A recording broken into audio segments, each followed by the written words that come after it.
환영합니다. 좋아요, 구독, 알림 설정까지.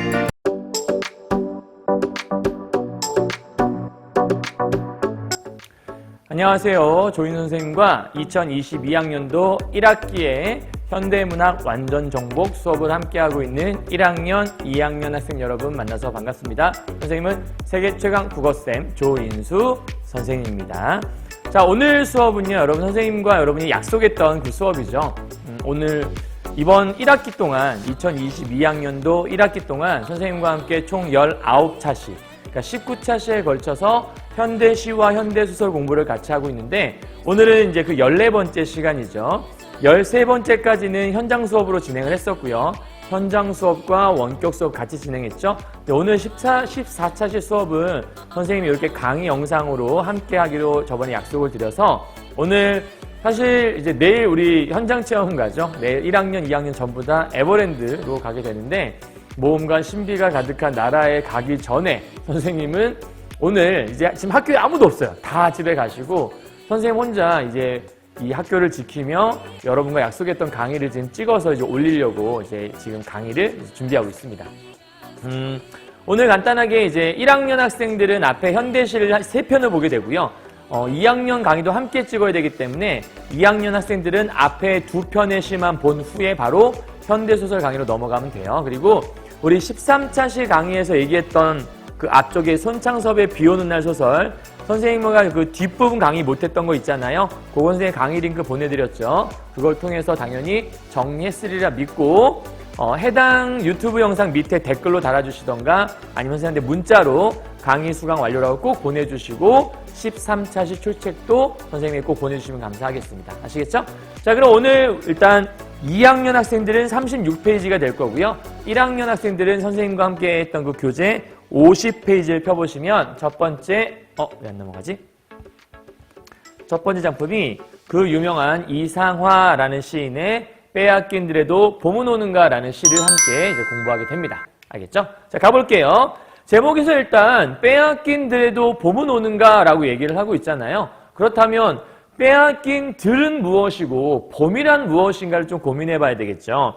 사실 이 시가 지어진 시기가 여러분 책에 보면 나와 있지만 1926년이라고 나와 있어요. 그러면 이제 1910년에 일본이 우리나라를 점령한 후 한일 합방이라고 하죠.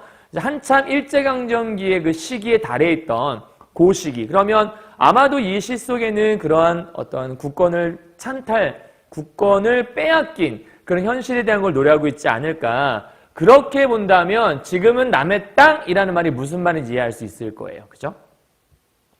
선생님과 늘 함께 현대시를 볼 때 뭘 보라고 얘기했었냐면 화자, 상황, 정서태도 보기로 했었죠. 일단 여기 보니까 화자는, 겉으로 드러나는 화자는 나 아니면 우리라고 얘기했으니까 여기 보니 나라는 말이 들어있네요. 그러면 나 이렇게 생각할 수 있고, 다음 제목을 통해서 알 수 있는 건 빼앗긴 들에도 봄은 오는가? 그럼 뭔가 지금 들을 빼앗긴 상태인가 보다. 들이 무엇인지 모르겠지만 일반적으로 들 하면 뭐 땅 이런 거 떠오르니까 혹시 빼앗긴 들이라고 하면 우리나라가 일본에게 우리나라 국권을 빼앗긴, 국권을 상실한 조국을 의미하지 않나? 뭐 이렇게도 한번 생각해 볼 수 있을 것 같고, 그러한 관점에서 본다면 빼앗긴 들에 봄이 온다? 그럼 이 봄이라고 하는 것들은 스프링이라고 하는 영어의 그 실제 계절의 변화일 수도 있겠지만, 한편으로는 뭐 광복이나 혹은 뭐 해방 이런 걸 얘기할 수 있지 않을까라고 살짝 짐작은 해볼 수 있을 것 같아요. 이해하셨나요? 자, 그리고 선생님이 저번에 얘기했지만 낯선 시를 처음 봤다 그러면 보는 팁 하나 알려드렸죠. 일단 크게 제일 처음과 제일 끝을 보면 똑같을 경우가 있다. 그럼 우리가 수미상관이라고 하는데, 이 시는 독특하게 지금은 남의 땅 빼앗긴들에도 봄은 오는가? 라고 뭐 했냐면 질문을 던졌죠. 그런데 마지막 부분에 가면 뭐라고 나오냐면 그러나 지금은 들을 빼앗겨 봄조차 빼앗기겠는데? 라고 얘기를 해요. 그러니까 지금 처음에 봄은 올까? 라고 물어봤는데 그거에 대한 대답이 글쎄 봄이 오기는커녕 봄조차 빼앗길 것 같은데? 라고 뭐 하고 있냐면 대답을 하고 있죠. 오케이? 그럼 이 시는 물어보는 것과 답하는 형식으로 되어 있구나. 맨 처음과 맨 끝을 잡아주니까 질문에 대한 답을 하기 위해 중간에 그 수많은 과정들을 설명하고 있는 것이구나. 그럼 되게 시가 안정적이네요. 그죠? 어떻게 굴러갈지, 어떻게 시가 전개될지 알 수 있는 거니까요. 특히 이제 물어보는 것도 본인이고 대답하는 것도 본인이니까 이 시는 자문자답의 형식을 갖고 있다라고도 설명할 수 있을 겁니다. 됐나요? 그럼 이제 한번 시 처음부터 볼게요. 자, 지금은 남의 땅. 아까 얘기했지만 남의 땅이라고 하는 건 일단은 땅을 빼앗겼다. 그러면 빼앗긴 조국을 얘기하는 건 아니겠나? 빼앗긴 들에도 봄은 오는가? 그럼 빼앗긴 들, 아까 얘기했지만 국권을 상실했다. 이런 의미로 볼 수 있지 않을까? 그럼 그게 봄이 온다라는 건 봄은 좋은 걸 얘기하는 거잖아요. 그럼 이거는 해방 이런 걸 얘기할 수 있지 않을까? 라고 짐작해 볼 수 있겠고요. 그냥 시상으로 보자면 뭔가 지금 내가 있는 이곳을 빼앗겼는데 그곳에 새로운 봄, 희망이라는 게 올 수 있을까? 이렇게 해석하셔도 크게 관계는 없어요. 다만 시대 현실을 고려하면 이렇게 볼 수 있다라는 거죠. 그럼 1년에서 말하고 싶은 건 야 진짜 봄이 올까? 라고 좀 궁금했던 거예요. 그럼 그거에 대한 답변 하나씩 해가야겠죠. 나는 온몸에 햇살을 받고 푸른 하늘 푸른 들이 맞붙은 곳. 보통 현대시에서 푸른이란 말 나오게 되면 이상, 뭐 좋은 것들 많이 설명하니까 푸른 하늘과 푸른 들이 맞붙은 곳이라고 하는 것들은 좋은 세계, 이상적인 세계로 란 뜻일 거고요. 이 이상적인 세계라는 것은 희망이 있는 세계, 현실을 고려하면, 시대 현실을 고려하면 해방된 조국 이런 것들을 상상하고 있는 거 아닐까. 그러한 곳으로 가르마 같은 논길을 따라 꿈속을 가듯, 꿈속을 간다는 거 뭔가 몽환적인 느낌을 좀 주네요. 꿈속을 가듯 걸어만 간다. 그럼 이 얘기 뭔 얘기냐면 햇살을 받아 푸른 하늘과 푸른 들이 맞붙은 곳이야. 봄이 오냐고 물어봤으니까 만약에 봄이 왔다면 이렇게 내가 꿈속을 가듯 걸어가게 되지 않을까라고 볼 수 있겠죠. 그럼 사실은 여기 있는 이 부분 있잖아요. 여기 있는 부분은 광복이 된 조국의 모습을 상상하고 있는 부분? 그냥 시 자체만으로 본다면 봄을 맞은 감격? 요 정도로 해석할 수 있는데 그러니까 봄이 와서 와 봄이 오다니 너무 감격스러워 이렇게 표현하고 있는 건데 꿈속을 걷는 것 같은 기분이야. 그런데 현실을 고려하자면 그래 광복이 된다면 아마도 이렇게 환상적인 봄이 왔다라는 느낌이 들겠지? 뭐 이렇게 표현하고 있다 보시면 될 것 같아요. 그런 상황 속에서 입술을 담은 하늘아 들아 그러면 입술을 다물었다는 얘기는 뭔가 말을 하지 못하도록 꾹 뭔가 억압이 되어 있는 상태, 억압당한 상태를 떠올려 볼 수 있겠고 입술을 담은 하늘아 들아 그러면 하늘과 들을 우리가 부르고 있는 거니까 일종의 말을 건네는 어투? 이런 거 얘기할 수 있죠. 하늘아 들아 내 마음에는 나 혼자 온 것 같지가 않다. 네가 끌었니? 그럼 너라는 건 누구냐면 하늘아 들아 너 지금 나를 끌고 여기로 온 거야? 라고 물어본 거겠죠. 누가 불렀을까? 답답해. 그러니까 뭔가 지금 함께인 존재가 말을 하지 않고 입술을 꾹 다물고 있어. 그러니까 뭘 느껴요? 답답하다고 느끼죠. 그럼 화자의 정서를 직접적으로 제시하고 있구나. 말을 해다오. 제발 말 좀 해주면 안 되겠니? 라고 부탁을 하고 있네요. 그럼 사실은 지금 이 시에서 여기서 봄이 와서 너무 좋은 것 같아. 봄이 온 감격을 얘기했어. 그럼 봄이 왔으면 나만 기쁘겠어요? 모두가 함께 기쁘겠죠. 그러면 모두가 함께 즐거움을 외치고 함께 좋아해야 하는데 뭔가 입을 꾹 다물고 있는 답답한 상황이 지금 주어지고 있는 거예요. 그럼 왜 그러겠어요? 지금 상황이 계절상으로 봄은 왔으나 딱히 좋아할 수 있는 상황이 아니라는 거죠. 그러니까 입을 꾹 다물고 있는 존재들이 있을 수밖에 없고 그런 상황에서 뭔가 답답한 그럼 제발 말을 해달라는 얘기는 말을 하지 못하고 있는 안타까운 상황이잖아. 그럼 여기는 뭘 얘기하는 거냐면 국권 상실의 비애감 정도로 표현할 수 있겠네요. 그럼 지금 이 부분은 간단하게 얘기해서 앞으로 할 이야기들을 압축적으로 보여주는 거예요. 무슨 얘기냐면 계절상으로는 봄이 왔어요.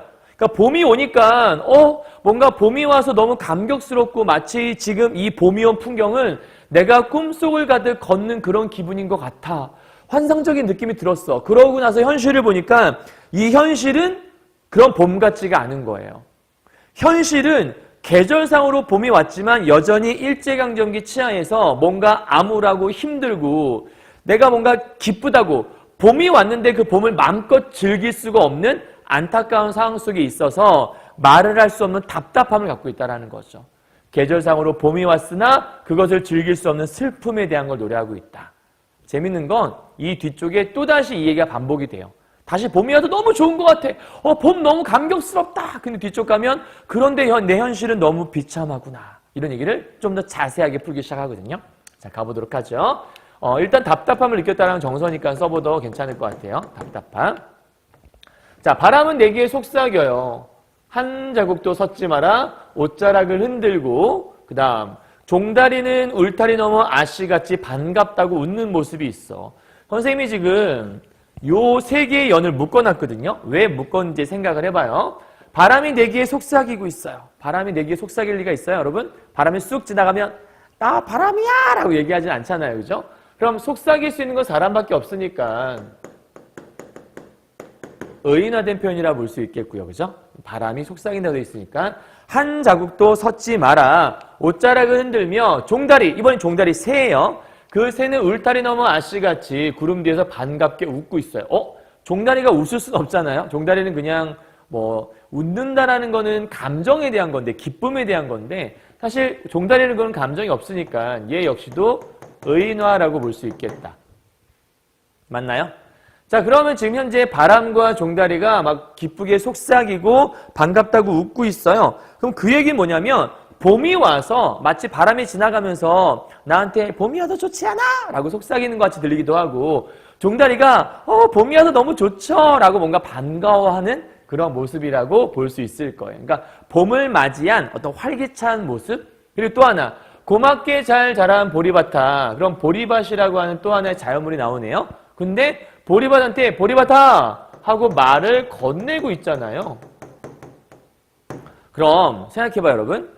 사람이 아닌 존재에게 말을 건넸어요. 그 얘기는 그 대상을 사람처럼 생각한다는 거거든요. 그래서 사람이 아닌 존재를 이렇게 부를 때 쓰는 말, 우리는 뭐라고 하냐면 의인화했다라고 설명할 수 있어요. 물론 말을 건네는 어투니까 대화체다라는 건 당연히 쓸 수 있는 건데 사람이 아닌 존재에게 말을 건넸다라는 건 사람처럼 생각했다라는 거잖아요. 그러니까 그 보리밭이 잘 자랐다라는 거예요. 그럼 잘 자랐다라는 것들은 생명력이 넘치고 있다. 이런 얘기잖아요. 간밤 자정이 넘어 내리던 고운 비로 비가 막 내렸어요. 너가 누구예요? 보리밭이죠. 그러니까 보리밭을 너라고 지칭하고 있는 건 결국은 사람처럼 생각을 하고 있다는 말이겠네요. 너는 3단간 탄 머리를 감았구나. 내 머리조차 가뿐하다. 그러니까 뭔가 머릿속이 가뿐해지는 느낌이 든다는 거예요. 비를 맞아서 개운하다 이런 느낌인 것 같죠?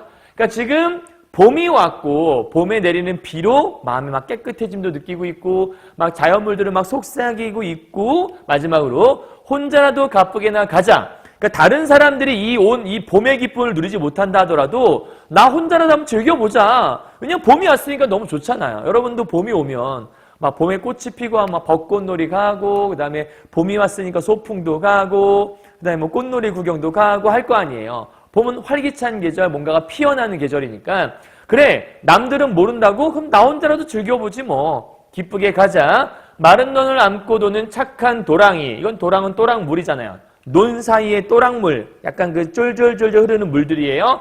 그 물들이 젖먹이 달리는 노래를 하고 그럼 질문할 건 젖먹이 달래는 노래는 누가 하는 거예요? 또랑이 하는 거죠. 그러니까 정확히 얘기하면 또랑물이 흐르는 소리를 젖먹이 달래는 노래를 한다라고 표현하고 있는 거니까 이건 역시도 마찬가지로 의인어라고 볼 수 있겠네요. 왜냐하면 노래를 하는 것도 사람이 하는 거니까. 그럼 무슨 노래를 하는 거야? 즐겁게 봄이 왔다고 노래를 하고 있는 거죠. 제 호자가 아니라 혼자예요, 여러분. 오타네요. 제 혼자 어깨춤만 추고 가네 라고 되어 있어요.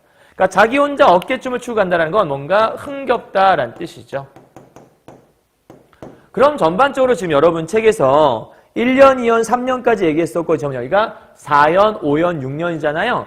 4, 5, 6년을 통째로 묶어봐요. 이 4, 5, 6년의 모습은 뭘 얘기하고 싶은 거냐면 봄이 왔죠. 그 봄을 맞은 우리나라 국토, 이 국토의 어떤 활기찬 모습? 그러니까 봄이 와서 너무 좋은 거예요. 그 봄이 와서 어떤 활기찬 모습들을 표현하고 있는 거죠. 자, 이 모습은 뭐랑 반대가 될 수 있냐면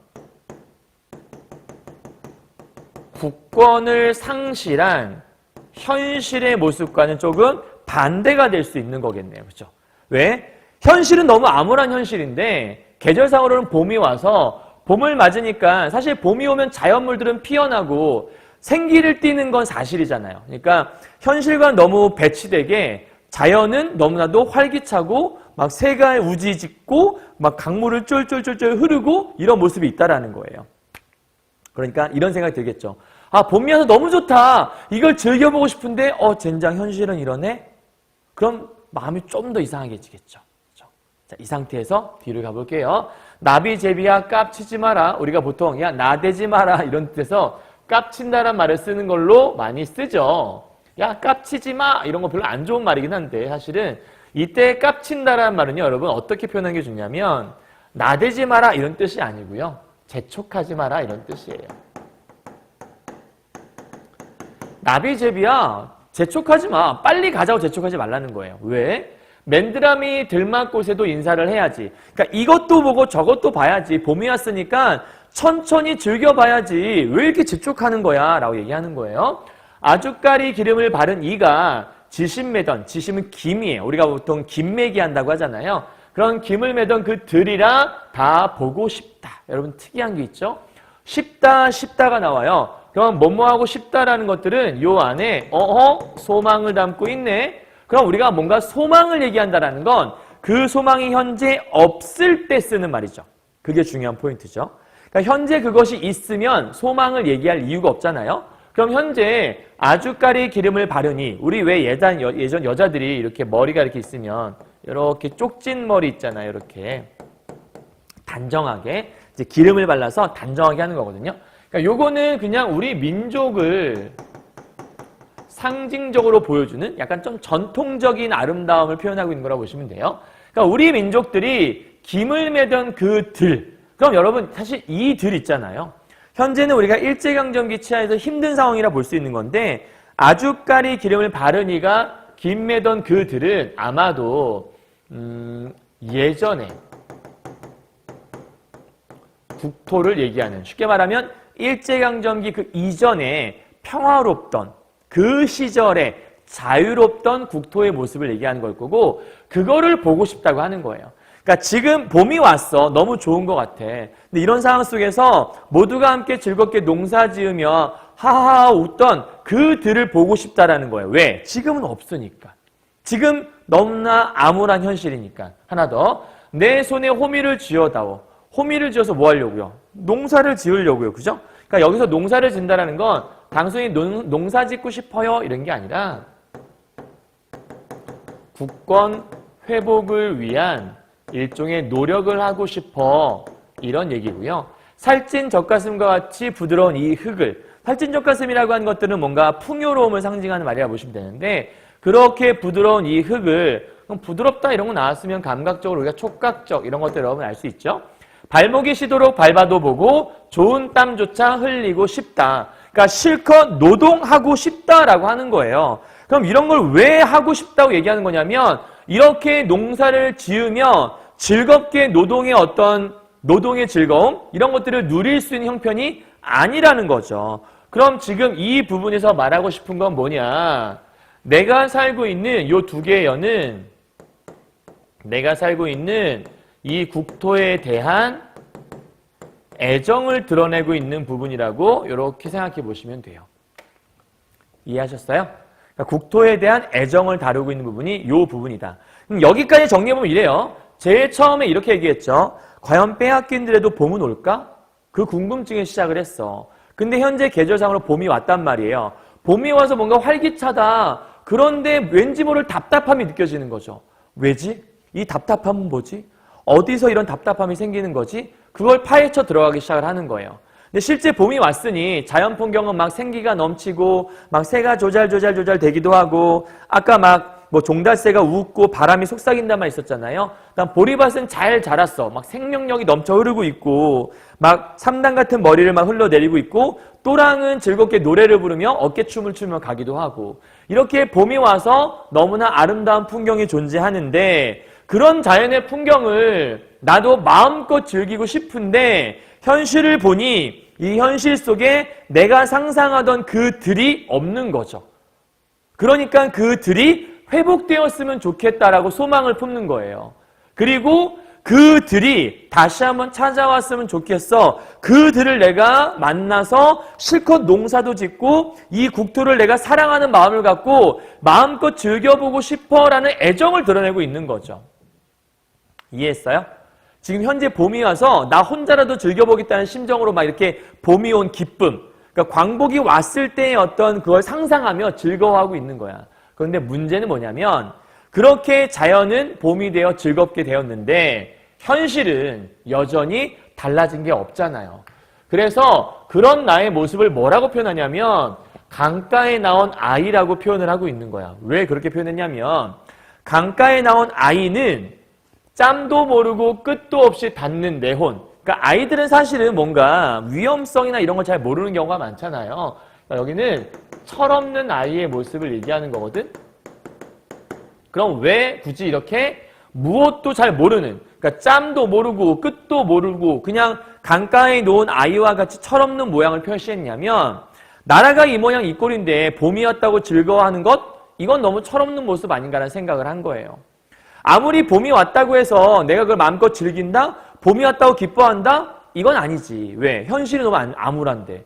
나라가 이 모양 이 꼴인데 어떻게 내가 그걸 좋아할 수 있겠어요. 그죠? 그런 안타까움 속에서 내호나 무엇을 찾니? 어디로 가니? 이렇게 봄이 왔다고 기뻐하는 나의 모습? 아, 정말 부끄럽네. 스스로의 모습이 너무나 웃기다라고 자조적인 태도를 보이고 있는 거죠. 이해하셨어요?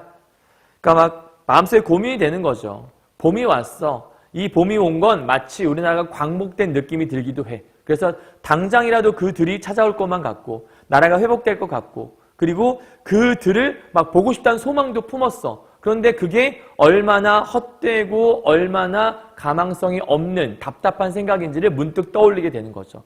너무 내가 아이와 같이 순진했던 건 아닐까? 바보 같았다. 라고 스스로를 약간 조금 자조하고 있는 모습이 있는 거죠. 그러면서 나는 온몸에 풋내를 띠고 푸른 웃음과 푸른 서름이 어지러워. 여러분 봐요. 푸른 웃음과 서름은 서로 어울리지 않죠. 근데 얘는 왜 웃고 있을까? 이유는 봄이 왔으니까.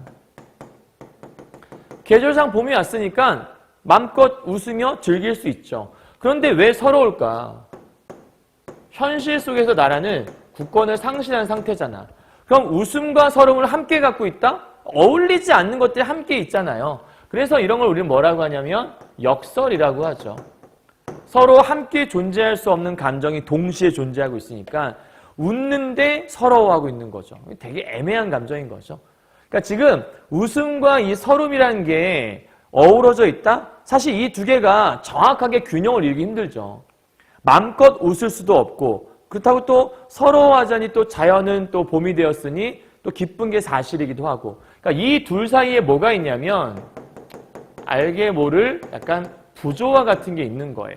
그런 상황 속에 있다 보니까 다리를 절며 이 아픈가? 이때 다리를 절며라는 건 진짜 쩔뚝거린다는 의미라기보다는 뭔가 불균형 상태를 얘기한다고 보면 돼요. 왜 다리를 전다라는 건 두 개 다리가 똑같으면 길이가 똑같으면 다리를 절지 않거든요. 한쪽이 길거나 한쪽이 짧으면 다리를 쩔뚝쩔뚝 되게 돼 있어요. 그러니까 이때 다리를 절면은 무엇인가 불균형을 이루고 있다. 그럼 무엇이 불균형이냐? 한마디로 얘기해서 내가 생각하는 이상과 나에게 주어진 현실 사이에 괴리감이 있다라는 거죠. 내가 생각하는 이상 그대로가 현실에 찾아왔어. 그럼 조화를 잘 이뤘겠죠?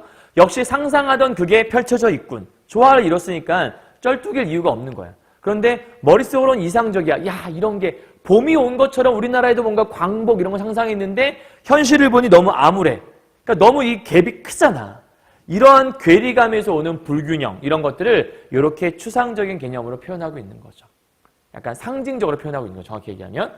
아마도 봄 신령이 지폈나 보다. 그러니까 봄이 오긴 왔나 보다. 하지만 내 마음은 불편하게 짝이 없는 거죠. 그렇다면 이 줄과 이 줄에서 말하고 싶은 건 뭘 얘기한 거냐면 봄이 오긴 왔으나 이 현실이 얼마나 암담한지 그 암담한 현실을 자각하는 부분이라 볼 수 있겠네. 봄이 왔다고 마냥 기뻐했었는데 결국 나의 모습은 철없는 아이와 같았고 그러한 나의 모습은 봄이 와서 기뻐하고 있으나 한편으로는 나라를 빼앗겨 어떤 서러움을 느끼고 있는 그런 상태에서 그래 마냥 기뻐할 수 없는 게 바로 나에게 주어진 현실이었네. 그렇게 생각하니까 봄이 온 것처럼 나라가 당장 해방이 될까라는 의구심이 드는 거죠. 그래서 마지막 줄에 그러나 지금은 들을 빼앗겨 즉 국토를 빼앗겼어. 그래서 봄조차 빼앗기겠네. 그 얘기는 봄이 올 것 같지가 않은데 라는 얘기를 하는 거죠. 그럼 여러분 여기서 봄이 올 것 같지 않아 라고 하는 건 사실은 우리가 지금 빼앗긴 이 빼앗긴 조국 있잖아. 이 빼앗긴 조국에 대한 제 인식을 보여주는 거거든. 그러니까 이 빼앗긴 조국 상태에 대해서 처음에 이런 생각했잖아. 과연 봄이 올까? 그때 당시까지만 해도 봄이 오지 않을까라는 생각을 했을 거야. 그런데 막상 시상이 쭉 전개되면서 야 봄이 오니까 좋다 막 기뻐하고 그랬는데 현실은 너무 암담했어. 즉 이상은 너무 좋았는데 현실을 바라보니까 변한 게 여전히 아무것도 없는 거지. 이런 현실을 보아하니 내가 너무 철이 없었다라는 걸 느꼈잖아. 그리고 내가 스스로를 비웃었잖아. 그 얘기는 이 현실 속에서 희망보다는 뭔가 조금 안 좋은 걸 더 많이 봤다는 얘기겠죠. 그러니까 맨 마지막에 봄조차 빼앗기겠다고 걱정을 하고 있는 거지. 그런데 이거는 걱정에서 끝나는 게 아니라 사실은 봄조차 빼앗기겠네 라고 얘기를 하면 이 안에 담긴 의미는 야 지금 이 상태로 있으면 우리 봄조차 빼앗길 것 같아. 그럼 어떻게 해야 돼? 빼앗기지 않도록 노력하자! 라고 얘기하고 싶은 거겠지. 그러니까 이 빼앗기겠네 라는 거에 담긴 건 뭐냐면 이대로 있으면 빼앗길 수밖에 없어. 그러니까 빼앗기지 않겠다라는 빼앗길 수 없다라는 화자의 뭘 보여주는 거? 의지를 보여주는 거.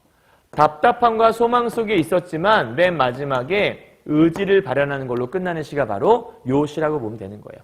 굉장히 길어요. 그리고 사실 시험에 낼 만한 거리도 많이 있다고 볼 수 있는데 선생님이 지금 얘기했던 것들 잘 보시면서 그래 제일 처음 물음으로부터 시작해서 대답으로 끝났어. 그럼 여기까지 오는 과정 속에서 이 안에 있는 화자가 어떠한 생각들을 풀어냈는가를 잘 보시고 막 희망 품었다가 그 희망이라는 게 좀 좌절되기도 했다가 막 속으로 막 자기를 비웃었다가 이런 과정들 잘 떠올려 보시고 그 이상과 괴리가 된 현실 때문에 맨 마지막에 어떠한 표현했는지도 잘 생각해 보시면 좋을 것 같다는 생각이 들어요.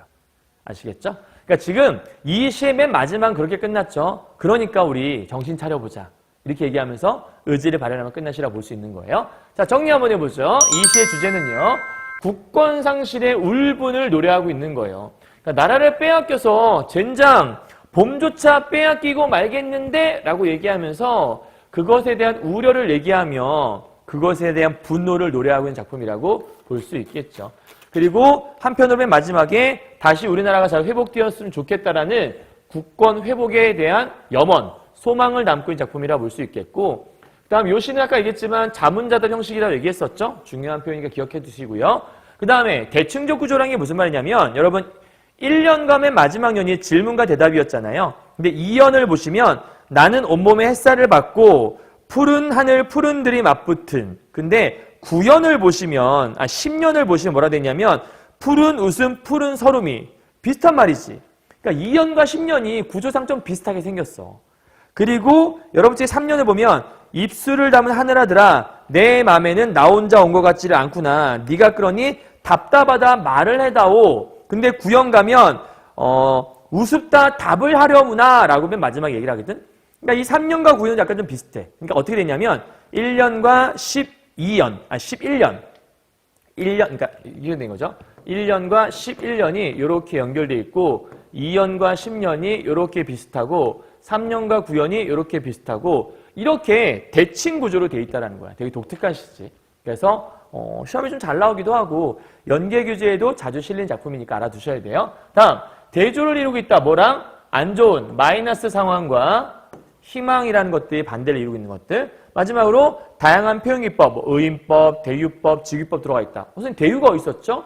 우리나라 국토를 상징할 수 있는 아까 뭐 들이라든지 뭐 땅이라고 하는 것들 있잖아요. 우리나라에 땅밖에 없는 건 아니잖아요. 들밖에 없는 건 아니잖아요. 근데 그런 것들이 이 나라 전체를 설명할 수 있기 때문에 대유법이라는 말. 대유라는 것들은 작은 걸 갖고 큰 거 설명하는 거라는 건 여러분 알고 계시죠? 그래서 그렇게 보시면 될 것 같아요. 이해하셨죠? 강의 영상으로 하는 거랑 선생님이 좀 자세하게 다 풀어 설명했으니까 혼자서도 공부할 수 있도록 푸는 거니까 잘 들어보시고 이해 안 가면 또 돌려보시고 하시면 좋을 것 같아요. 자, 다음 이번 두 번째 시인데요. 1학년 학생들은 52페이지, 2학년 학생들은 37페이지를 펴보시면 될 것 같습니다. 이성부의 벼라는 작품이에요.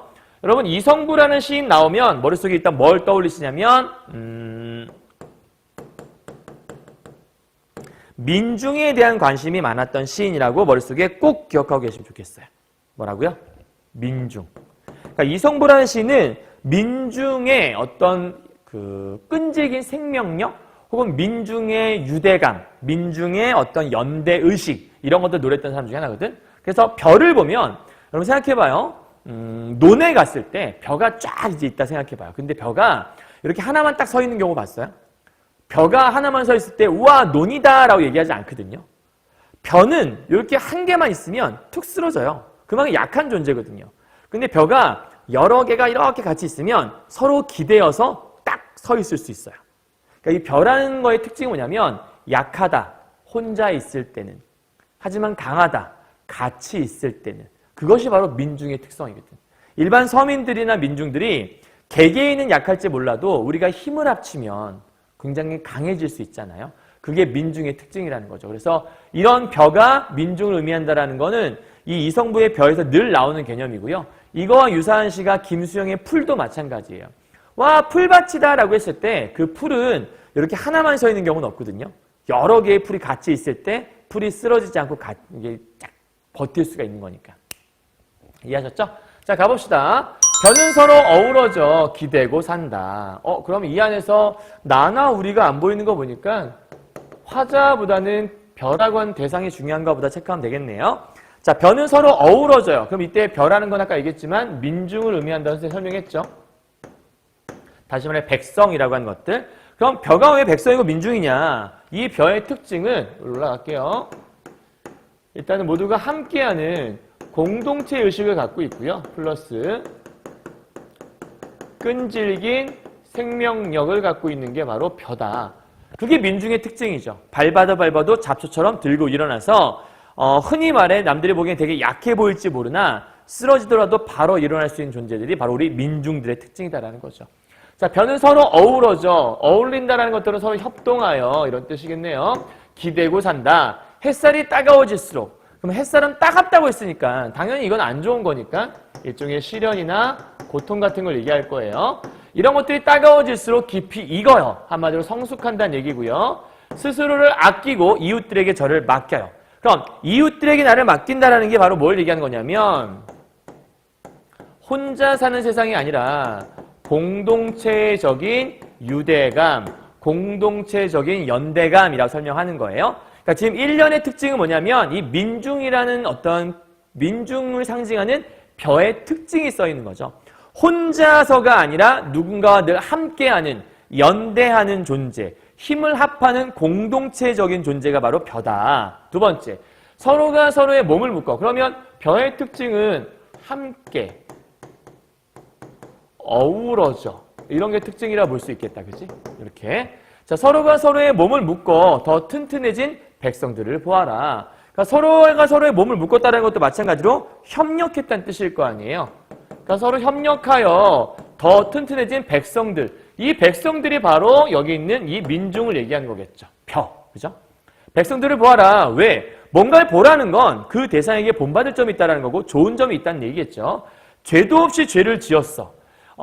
이게 지금 여러분 1974년에 지어진 시잖아요.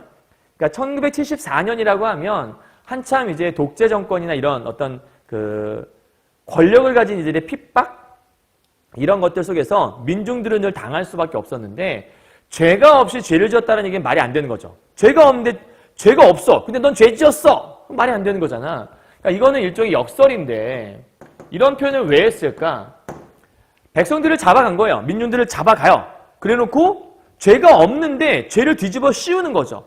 그만큼 어떤 상황이냐면 억울한 상황이 있는 거야. 억울하게 핍박당하고 있는 민중의 모습이 있는 거죠. 죄가 없는데 죄가 있다고 뒤집어 씌웠으니까.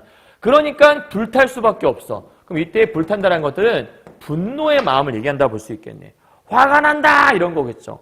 아니 나한테 죄가 없는데 나한테 죄가 있다라고 얘기한다니 이건 정말 화날 일이 아니겠습니까? 라고 지금 분노하고 있는 모습인 거예요. 민중들의 특징 중에 하나인 거죠. 화가 나. 그런 마음들을 보아라. 벼가 춤출 때 여러분 벼가 이렇게 흔들리고 춤춘다는 건 뭐냐면 수확할 때가 되었다는 얘기예요. 그러니까 다 익은 상태인 거죠. 그럴 때 벼는 소리 없이 떠나갈 줄 알아. 그럼 얘는 떠날 때를 안다라는 거거든. 떠날 때를 알고 떠나가는 모습은 이 벼의 성숙한 모습을 보여주는 거죠.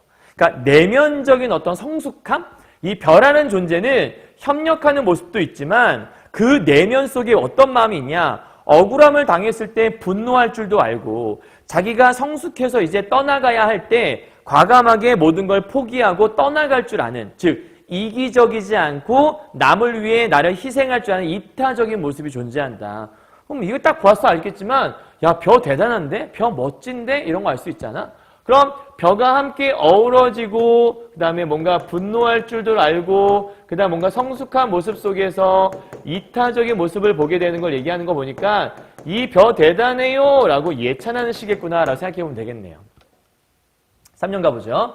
벼는 가을 하늘에도 서러운 눈 씻어. 그러니까 지금 이 벼는 민중이라고 했잖아요. 그 민중들이 뭔가 서러움을 느낄 때가 있다는 거예요. 그런데 그런 서러움이 있을 때에도 눈을 씻어 서러움을 씻어낸 후에 맑게 다스릴 줄 안다. 그 얘기는 막 분노를 할까 화낼 줄 안다 그랬잖아. 억울할 때. 근데 억울하다고 화내는 것만 할 줄 아는 게 아니라 굉장히 서러울 때 나 서러워! 라고 얘기만 하는 게 아니라 그것들을 참아낼 줄 알아. 절제할 줄 안다. 인내할 줄 안다라는 거야. 그리고 아까 앞에서 분노한다고 했었는데 그러한 분노를 노염을 덮을 줄도 안다라고 했으니까 마찬가지로 인내, 즉 절제하는 모습이 있다라는 거죠. 이거는 성숙한 사람만이 할 수 있는 거잖아요. 다음, 저의 가슴도 더울 줄. 그 또 안에는 뭐도 품고 있냐면 그 마음속에 열정 또한 품고 있다. 무슨 얘기냐면 뭔가를 다스릴 줄 알아. 참아낼 줄 알아. 그럼 이 사람은 되게 맨날 참고 인내하고 소극적인가? 그게 아니라 그러니까 참아야 할 땐 참지만 또 열정을 불태워야 할 때는 열정도 가지고 있다는 거예요. 그럼 앞에서 말했던 여기 있는 2년과 여기 있는 2년 있죠. 여기와 3년은 이 벼의 외적인 모습이 아니라 내면적인 덕성을 얘기하는 거네요. 그러니까 1년에서는 벼의 외부적인 모습, 바깥 모습이죠.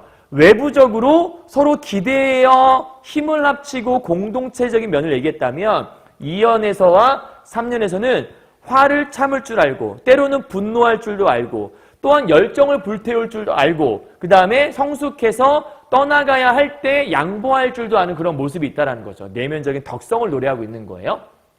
다시 한번 정리할까요? 1년에서는 외적인 모습을 얘기했다면 2년과 3년 같은 경우에는 내면적인 모습을 얘기하고 있구나. 마지막 4년은 이제 절정이에요. 그 벼가 떠나가며 바친다라고 했으니까 자기 스스로를 바친다라는 건 자기 희생의 모습이죠. 벼가 익었는데 벼가 고개를 숙여 베어지지 않으면 그 자리에 다음 해의 벼는 또 날 수가 없잖아요. 그러니까 언제든 다 익었을 때 자기 자리를 양보할 줄 아는 자기 희생이라고 하는 건 이타적인 측면을 얘기하는 거겠죠. 이 넓디 넓은 사랑 그리고 쓰러지고 다시 일어나서 그 얘기는 와, 이 벼는 끈질긴 생명력이 있구나 이런 얘기하는 거거든. 그럼 결국 이 벼를 통해 얘기하고 싶은 건 딱 세 가지야 얘들아. 벼는 앞에 쪽에서 공동체적인 유대감을 가지고 있는 것이 벼였어. 그리고 벼는 또 하나 특징이 뭐였냐면 떠나가야 할 때 떠나가는 자기 희생을 하는 모습이 있어. 그리고 마지막으로 쓰러져도 다시 일어날 수 있는 끈질긴 생명력을 가지고 있어. 이렇게 멋진 모습이 있기 때문에 이 벼를 뭐 할 수밖에 없냐면 예찬할 수밖에 없네 라는 말을 하고 있는 시라고 보시면 돼요. 아시겠어요? 자, 그리고 마지막에 끈질긴 생명력을 드리는 이 피 묻은 그리움, 마지막에 넉넉한 힘. 이 넉넉한 힘이라고 하는 건 힘이니까 생명력을 의미한다고 볼 수 있겠네. 그리고 마지막 힘으로 끝났잖아. 이런 걸 우리가 명사형 종결이라고 하죠. 그럼 명사로 끝났어. 어떤 일이 벌어지는데 이 힘이라는 단어에 집중을 하게 만들어요. 그래서 이럴 때 우리가 시상의 집약이 드러난다라고도 설명할 수 있는 시인 겁니다. 됐나요? 여기까지? 자, 그럼 여러분 여기서 설명은 아까 앞에서는 자세하게는 안 했지만 사실 얘가 뭔가를 다스리고 노여움을 덮는다? 이런 것들은 전부 다 사람들이라는 거니까 의인화된 표현. 앞쪽도 마찬가지죠. 이웃들에게 저를 맡기는 것. 이웃이 있다라는 건 사람처럼 표현한 거니까 얘도 의인화라고 볼 수 있겠네요. 그렇죠? 그러니까 전반적으로 약간 민중을 표현하려다 보니까 사람처럼 표현한 모습이 있을 수밖에 없었구나라는 것도 짐작해 볼 수 있을 거예요. 되셨나요? 자, 그러면 이제 정리 한번 해보죠. 마지막 정리인데요. 주제는 뭐냐? 민중의 공동체 의식을 노래하고 있다. 아까 설명했네요. 또 하나는 강인한 생명력을 노래하고 있다. 결국 벼에서 제일 중요한 건 공동체 의식이라는 것과 강인한 생명력을 얘기한다는 거. 하나를 더하자면 자기 희생까지 가면 더 좋겠네요. 그죠? 그 다음 특징이요. 예찬적인 태도를 보이고 있다. 그 다음에 의인화된 거 얘기했고요. 대주적인 시어가 드러난다는 것도 다 얘기해 드렸습니다. 됐죠? 여기까지? 뭐 어렵지 않은 것들이니까 간단하게 얘기하시고 요 안에 뭐 4번의 정답이면 뭐 외면적인 모습과 내면의 모습을 둘 다 설명하고 있다. 요 정도까지 가시면 되겠네요. 자, 여기까지 했으면 이제 2학년은 다 한 거니까 2학년은 지금부터 하는 현대시 강의는 건너뛰어서 뒤쪽으로 가서 여러분 그 현대 소설 강의를 보시면 되고요. 1학년은 요거까지 마저 보도록 할게요. 마지막입니다. 이성부의 산길에서예요. 2학년 학생들은 요번에 중간고사 시험범위였던 거고요. 1학년 학생들은 시험범위가 아니었지만 알고 가면 좋으시기 때문에 강의를 하고 넘어갈게요. 자, 이성부의 산길에서 방금 얘기했지만 이성부시 또 나왔네요. 민중에 대한 관심이 있던 시인이라고 말씀드렸죠. 자, 민중에 대해 무슨 얘기하는지 봅시다. 이 길을 만든 이들이 누구인지 나는 안다. 나를 걷게 하는 그 이들이 지금 조리대반 눕히며 소리치는 바람이거나 블라블라 막 써 있어요. 그럼 일단 기본적으로 화자가 누군가 찾아봤더니 나라는 존재가 화자라는 걸 알 수 있어요. 그리고 제목에서 산길에서라고 했으니까 진짜 말 그대로 내가 산길에 있나 보다 이렇게 생각해 보시면 돼요. 여러분한테 이제 하나 얘기를 하고 시작해 볼게요. 1학년 학생들은 산에 가면 길이 있잖아요, 여러분. 근데 산에 있는 그 길은 원래부터 존재했을까요? 원래부터 산에 있는 길이 있지는 않았겠죠. 그럼 그 산길을 만든 사람은 누굴까? 생각해 본 적 있어요? 아마도 누군가가 처음부터 내가 산길을 만들 거야. 이 산길을 만들면 내 후인들, 내 후예들이 기뻐하겠지? 이렇게 만들지 않았을 거야. 그냥 산이 있으니까 산에서 어딘가 길을 그냥 찾아 헤매거나 했을 때 그냥 다녔을 거예요. 근데 누군가가 가고 길 같은 게 있으니까 또 누군가가 가고 그래서 뭔가 길이 생기는 것 같으니까 계속 사람들은 그 길로 다녔겠죠? 그러다 보니 자꾸 사람들이 밟다 보니까 풀이 나지 않게 되고 길이 만들어지고 산에 길이 나게 됐다. 결국 산길이라고 하는 건 앞서 누군가가 열심히 걸어갔기 때문에 생긴 건데 그 사람들은 그 길을 만들려고 만든 게 아니라 그 당시에는 아무 생각 없이 그냥 걸었을 거예요. 길을 만들어야겠다는 생각을 하고 한 게 아니라 그냥 뭔가가 있는 것 같고 요게 그냥 길인 것 같으니까 제일 처음에 간 사람도 그냥 일리 가보면 뭔가 나오지 않을까 싶어서 갔겠죠. 그렇게 여러 사람이 그냥 아무 생각 없이 뭔가 있는 것 같아서 길인 것 같아서 열심히 다니다 보니 지금의 길이 만들어진 거잖아요. 그죠? 그러니까 이 얘기는 앞서 간 사람들이 대단한 거라 생각하고 한 일은 아니지만 그 사람들이 열심히 걸어갔던 그 길, 그 행적들이 합쳐져서 지금의 사람들이 편하게 갈 수 있는 길이 만들어졌잖아요. 이 얘기를 하고 싶은 거예요. 자, 그거를 여러분 삶에 좀 적용해 보도록 할게요. 자, 시를 보도록 하죠. 이 길을 만든 이들, 당연히 산길을 만든 이겠죠? 보통 현대시에서 길이라는 단어가 나오게 되면 역사를 상징한다고 보시면 되거든요. 역사를 만든 이들이 누구인지 나는 안다, 나 알아, 단정을 내리고 있잖아. 이런 걸 우리가 단정적 어조라고 하죠. 나 안다 라고 얘기하는 거예요. 근데 사실 여러분 이 글은요, 이 길을 만든 이들이 누구인지 나는 안다가 원래는 나는이라는 게 요 앞으로 가 있어야 되는 거거든. 나는 이 길을 만든 사람이 누구인지를 안다. 그래야 나는 주어, 이 길을 만든 이들이 누구인지를 목적어, 서술어 이렇게 돼 있는 거잖아. 근데 주어가 뒤로 와 있으니까 앞뒤가 바뀌어 있는 도치인가 봐. 이런 건 여러분 생각할 수 있겠죠. 다음, 이렇게 길을 따라 나를 걷게 하는 그이들이 누구야? 요 사람들이겠죠. 그 길을 만든 이들. 그러니까 그 사람들이 길을 만들었어? 나는 그 길을 가고 있는 거니까 그 사람들을 따라가는 거나 마찬가지인 거고, 그럼 결국 내가 이 길을 간다라는 건 그 사람들이 나를 걷게 한 거나 마찬가지라는 설명인 거죠. 그이들이 지금 조리대밭 눕히며 소리치는 바람이거나, 그러니까 그이들이 누구야? 소리치는 바람일 수도 있고, 아니면 이름 모를 풀꽃들이 나를 쳐다보는 수줍음으로 와서, 그러니까 이 풀꽃들이 그이들일 수도 있는 거고. 그렇죠? 그럼 이때 바람과 풀꽃이라고 하는 건 진짜 자연이라고 얘기하는 것보다는 사실은 그냥 바람이나 풀꽃, 근데 이름 모를 풀꽃들이잖아. 그러니까 뭔가 대단한 존재가 아니라 그냥 소소한 존재들이라고 얘기할 수 있는데, 얘네들이 소리를 친다? 바람은 소리칠 수 없잖아? 그럼 사람처럼 표현한 거네? 문득 나를 쳐다보는 수줍음 가지고 있는 게 누구지? 풀꽃들이 수줍어한다는 얘기네? 그럼 얘도 마찬가지로 사람처럼 표현한 의인화라고 볼 수 있겠네?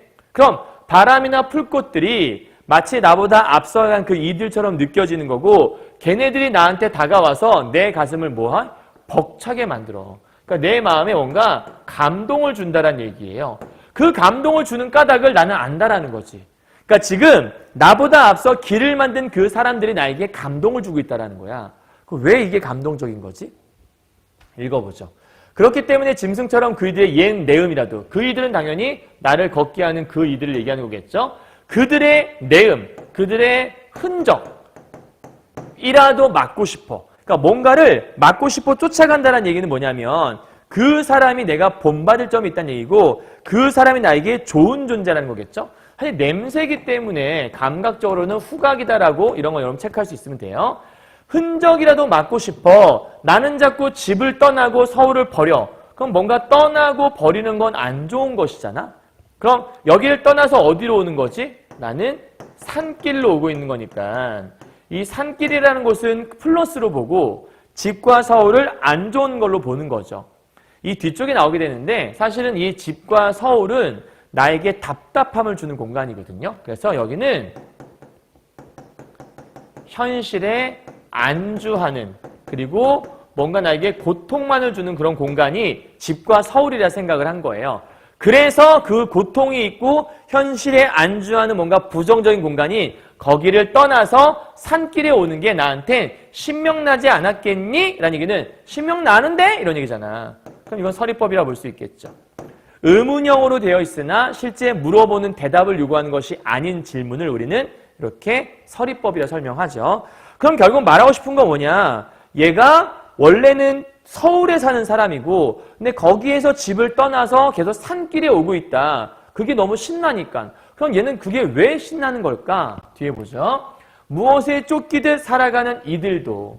그럼 지금 무엇에 쫓기듯 살아가는 건 산길에서의 삶은 아닐 거야. 그치? 왜냐면 산길은 우리가 시골, 자연을 얘기하는 건데 자연 속의 삶은 여러분 알다시피 뭔가 여유롭고 한가로운 삶의 대표적인 게 자연이잖아요. 그렇다면 무엇에 쫓기듯 살아가는 이 삶은 아마 도시에서의 삶이겠죠. 바쁘게 사는 이들도 힘을 다하여 빛을 거리는, 그러면 이것도 힘겹게 사는 이들도 이런 얘기예요. 그럼 이 바쁘고 힘겹게 사는 삶은 아마도 도시의 삶을 얘기하는 거겠죠. 내가 떠나온 그 서울에서의 삶을 얘기할 거예요. 그러한 삶들도 무엇 하나씩 저마다 다져놓고 사라진다. 쉽게 말하면 모든 것들은 삶의 흔적을 남긴다라는 것들을 나는 배웠다. 깨달았다라는 거야. 시가 좀 어려워 보이는데 단순하게 말하면 이런 거예요. 얘는 지금 도시라고 하는 서울을 떠나온 거예요. 왜냐하면 거기에서의 삶이 너무 무료하고 너무 현실에 안주하고 있고 이 삶에 뭔가 의미가 있나? 그냥 바쁘게만 살고 힘겹게만 살고 있는 게 도시의 삶인데 여기 너무 싫다. 이 삶은 아무런 의미가 없는 것 같아. 너무 현실에 안주하고 순응하고 하루하루 똑같이 살아가고 있어. 이건 너무나도 부질없는 아무 의미 없는 삶이잖아. 그래서 떠나온 게 산인 거야. 근데 이 산길에 왔더니 여기에서 산길을 보며 이 산길을 만든 사람들의 흔적을 발견한 거예요. 그때 무슨 생각을 했냐면 이 산길이 왜 만들어졌을까? 아마 이 산길은 앞서 그냥 평범한 소소한 사람들이 뭔가를 대단한 걸 만들겠다는 생각은 하지 않았지만 그냥 그들이 열심히 갔던, 열심히 그냥 길을 갔을 뿐인데 그들의 그런 삶의 흔적들이 남아서 이런 대단한 산길을 만들어낸 거 아니야? 야, 그렇다면 내가 도시에서 살아왔던 그 힘겨운 삶, 바쁘게 사는 삶, 그게 의미 없다고 생각했는데 그러한 삶들이 다 하나하나 합쳐져서 인간의 역사를 만들고 있는 건 아닐까? 왜냐하면 모든 존재는 흔적을 남기기 마련이니까. 이라는 걸 배웠다라는 거예요. 결국 한 번 더 정리하면 도시 속에서의 삶이 의미 없이 힘겹고 바쁘다라고만 생각을 했는데 결국 산에서 산길을 만든 건 모든 사람들이 그냥 그 산을 지나다니면서 자기들의 그 발걸음들을 남겼을 것인데 그 발걸음들이 의미 없다 생각하는 사람도 있었겠지만 그것들이 합쳐져서 하나의 대단한 산길을 만들어낸 것처럼 내가 살고 있는 이 도시의 삶도 어쩌면 이 도시라는 곳의 역사를 만들고 우리가 살아가는 인류의 역사를 만드는데 어쩌면 나도 기여하고 있는 것이 아닐까라는 걸 깨닫게 된 거야. 그러면 이제는 그 도시에서의 삶이 아무런 부질없는 의미 없는 행위라고 생각을 하지 않게 되겠죠. 그래서 이런 얘기 하는 거예요. 내가 살아온 그 삶이 부질없는 되풀이라 하더라도 죄송해요. 그 부질없음이 쌓이고 쌓여져서 마침내 길을 만들게 된다. 인류의 역사를 만들게 되는 거고 대단한 것을 만들게 된다. 뭐가 만들어서? 부질없는 것들, 이 사소한 것들이 모여서 이 대단한 것들을 만들게 되는 거 아닐까라고 얘기하는 거야. 그럼 이 시 속에서 화자, 즉 시인이 말하고 싶은 건 정말 이것들은 사소하고 부질없을까? 아니지. 부질없는 되풀이라고 말을 하고 있지만 사실은 대단한 것들이지. 왜? 대단한 인류의 길, 역사, 여기 써있네. 역사, 이 대단한 것을 만들기 위한 기초 초석이 되는 것들인데 이걸 어떻게 부질없다 생각할 수 있어? 과거에 나는 부질없다 생각을 했지만 이제 깨닫고 나니까 전혀 부질없지 않네라고 생각을 한 거야. 그러니까 이제는 그 앞서간 사람들을 따라서 나도 열심히 걸어가는 것, 내가 하루하루 삶을 산다라는 건 나보다 앞서 길을 간 사람들이 있겠죠? 그게 이 사람들일 거야. 나보다 앞서 간 이들이겠지. 나의 선조들. 내가 길을 따라 그 사람들을 따라가는 것은 나의 발걸음과 그들의 발걸음이 만나 하나의 큰 멋진 길을 만들어내게 될 거 아니에요. 그래서 그 길을 가는 것이 힘들고 어려울 수 있죠. 위에서 말한 것처럼 바쁘고 힘든 삶일 수 있죠. 하지만 그 바쁘고 힘든 삶이 그냥 나에게 고통만을 주고 아무런 의미 없는 사소한 하루하루 그냥 되풀이하는 일상 그런 걸로 생각할 것이 아니라 이렇게 멋진 길을 만들어낼 수 있잖아. 그러니까 나는 지금 주저앉아서는 안 되겠구나 라는 거를 깨달았다는 거야. 왜 내가 주저앉아서는 안 되는지 알겠다라는 거지. 왜 안 돼? 왜 시련이 있어도 주저앉으면 안 돼? 나의 이 하나하나의 행동들이 바로 인류의 역사를 만들어갈 수 있는 거니까. 그럼 주저앉으면 안 돼. 그 G.O.D 노래인가요? 쓰러지면 안 돼. 뭐뭐 하면 안 돼. 뭐 작은 촛불 하나가 모여 뭐 이렇게 얘기하잖아. 그러니까 촛불과 촛불이 모여 하나의 큰 불을 만들어내듯이 우리들의 하나의 어떤 그 일상 속의 생활들이 모여서 지금 우리의 역사를 만들어가는 거니까. 여러분 생각해봐요. 여러분 하루하루 지금 살고 있어요. 열심히. 근데 열심히 하루하루를 살 뿐이지만 앞으로 100년 후에 후손들은 지금 여러분의 살고 있는 그 삶들을 기록해 놓은 책들을 보면서 100년 전의 학생들은 이렇게 살았대라는 걸 역사로 볼 거 아니에요.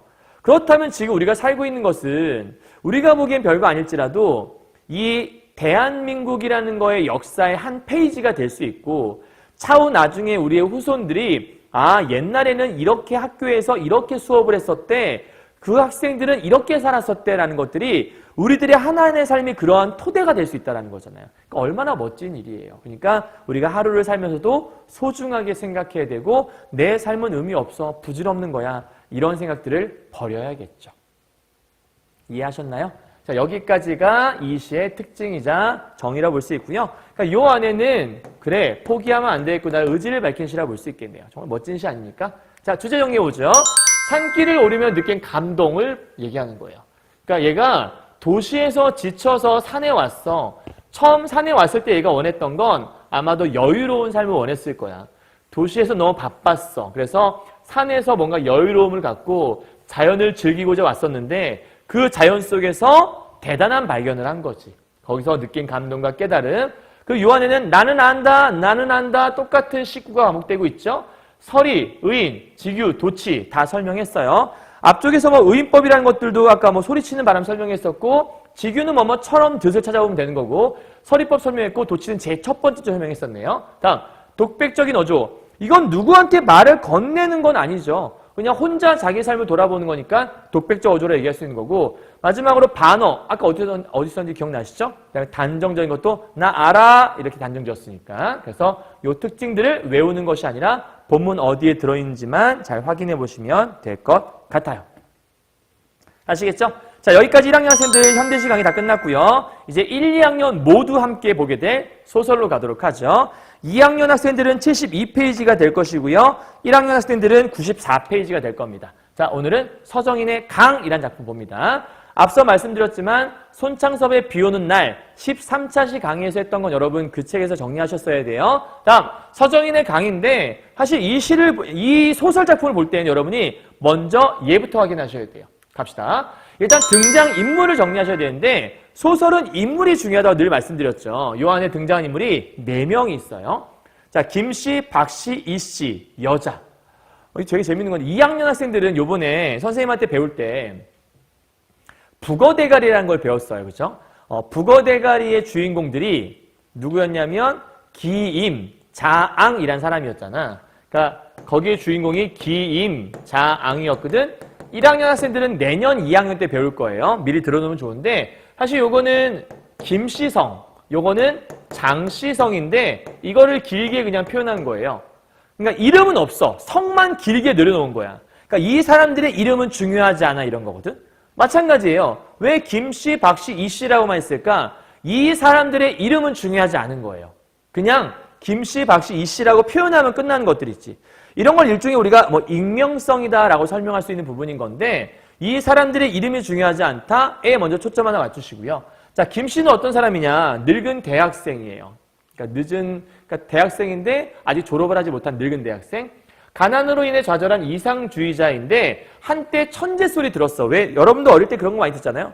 어머, 우리 천재인 것 같아요. 어린데 벌써 3살인데 이런 걸 할 줄 알아요. 어머, 우린 5살인데 벌써 구구단을 외워요. 막 이런 거 듣잖아. 그러니까 어릴 때 그런 천재 소리 들었던 거야. 그런데 지금은 피해의식과 열등감에 사로잡힌 사람이에요. 이게 되게 무서운 건데 처음에 천재인 줄 알았으나 자라가면서 내가 그렇게 특별한 존재가 아닌 것을 조금씩 깨닫게 되는, 이게 되게 무서운 거예요, 여러분. 그 고등학생들 특히 고등학교 처음 들어올 때는 어디 대학 가고 싶어? 저는 당연히 뭐 서울대 아니면 뭐 이렇게 막 이런 얘기해요. 연고대 막 이런 얘기하다가 2학년쯤 되면 어디 가고 싶어? 그냥 뭐 경희대나 뭐 아니면 그 밑에 있는 대학들 가고 싶은데요. 고3 돼서 또 대학 어디 가고 싶니?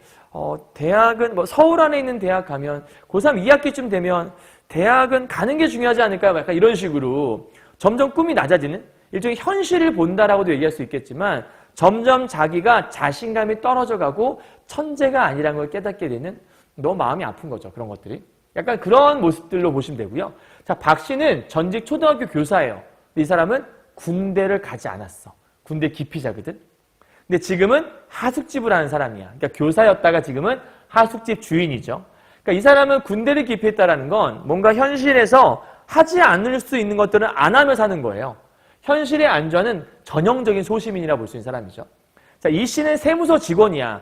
표면적으로 굉장히 유쾌한 사람인데 이 사람은 속물근성이 대단한 사람이에요. 속물근성이라는 건 어떤 세속적인 욕심이 가득한 사람이라고 볼 수 있겠죠. 마찬가지로 이 사람은 현실 소외된 인물. 그러니까 이 세 사람은 전부 다 뭔가 현실에서 대단한 역할을 수행하는 수행하는 사람이 아니라 왠지 모르게 현실에서 한껏 물러나 있는 사회에서 소외된 사람들로 볼 수 있는 게 이 세 사람이고요. 자, 여기 여자가 하나 나와요. 술집 직원인데 함께 이 네 사람이 기차를 타고 온 거예요. 그러니까 정확히 말하면 김 씨와 박 씨와 이 씨가 이제 누군가의 결혼식에 참여했다가 지금은 이제 저녁에 술이나 마실까 하다가 뭐 술 마시려다가 여기는 김 씨는 더 이상의 술은 마시기 싫어 이렇게 해갖고 이제 혼자서 여관에서 잠이 들거든요. 근데 이제 함께 했던 이 일행들이었는데 기차를 타고 올 때 이 여자는 술집 여자잖아. 그러니까 지금은 술집 여자인데 한때 순결한 신부에 대한 환상을 갖고 있던 여자야. 나는 아름다운 신부가 될 거야. 근데 지금 그렇게 순결한 신부가 되기에는 너무나 타락해버린 거죠. 그런데 여기 있는 이 씨와 박 씨와 함께 술을 함께 마시던 와중에 김 씨가 대학생이라는 말을 듣게 돼요. 이 당시에는 대학생이라고 하면 뭔가 똑똑하고 스마트한 사람의 이미지가 있었거든. 지금과는 좀 달라요. 그래서 옛날에는 이제 그 동네 대학 가면 뭐 누구 씨의 아들 대학 갔다 뭐 이게 막 플랜카드 붙여놓고, 그리고 아버지들은 우리 아들 대학생이에요. 이게 되게 자랑이었대. 그러니까 대학생이라고 하니까 이 여자 입장에선 저 대학생과 함께하면 나도 왠지 그 젊을 때의 꿈을 회복할 것 같은 그런 뭔가 환상 같은 거에 빠지게 돼서 함께 술을 마시다가 이 여자 혼자 몰래 술자리에 빠져나와 여기는 김 씨 얼굴을 들여다보다가 김 씨 옆에 이렇게 조용히 눕는 이제 그런 모습이 나와요. 그러니까 되게 소소한 서민들의 이야기를 다루고 있다 이렇게 생각하시면 되는데, 그럼 이 작품을 통해서 여러분이 뭘 봐야 되냐면 요거를 봐야 돼요. 이거는 어떤 선생님이 이제 인터넷에다가 그림으로 그려주셨더라고요. 너무 그림 잘 그려놔서 진짜 이 그림이 딱 정말 이 소설의 내용이거든요.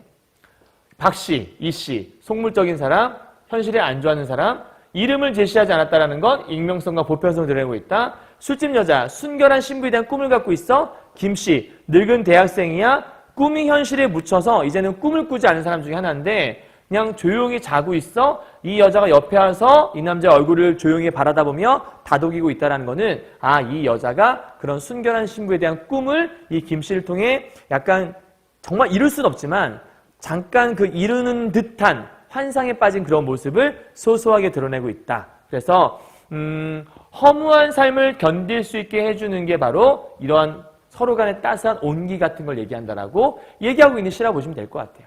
아니, 작품이라고 보면 될 것 같아요. 이해하셨죠? 자, 그럼 이제 이 작품 통해서 여러분이 요것만은 꼭 알고 넘어가자. 포인트 잡아드릴게요. 이 5가지가 포인트인데 김 씨, 박 씨, 이 씨, 여자? 그러니까 이름이 써있지 않아? 이게 뭘 의미하는 거지? 설명했죠? 뭐죠?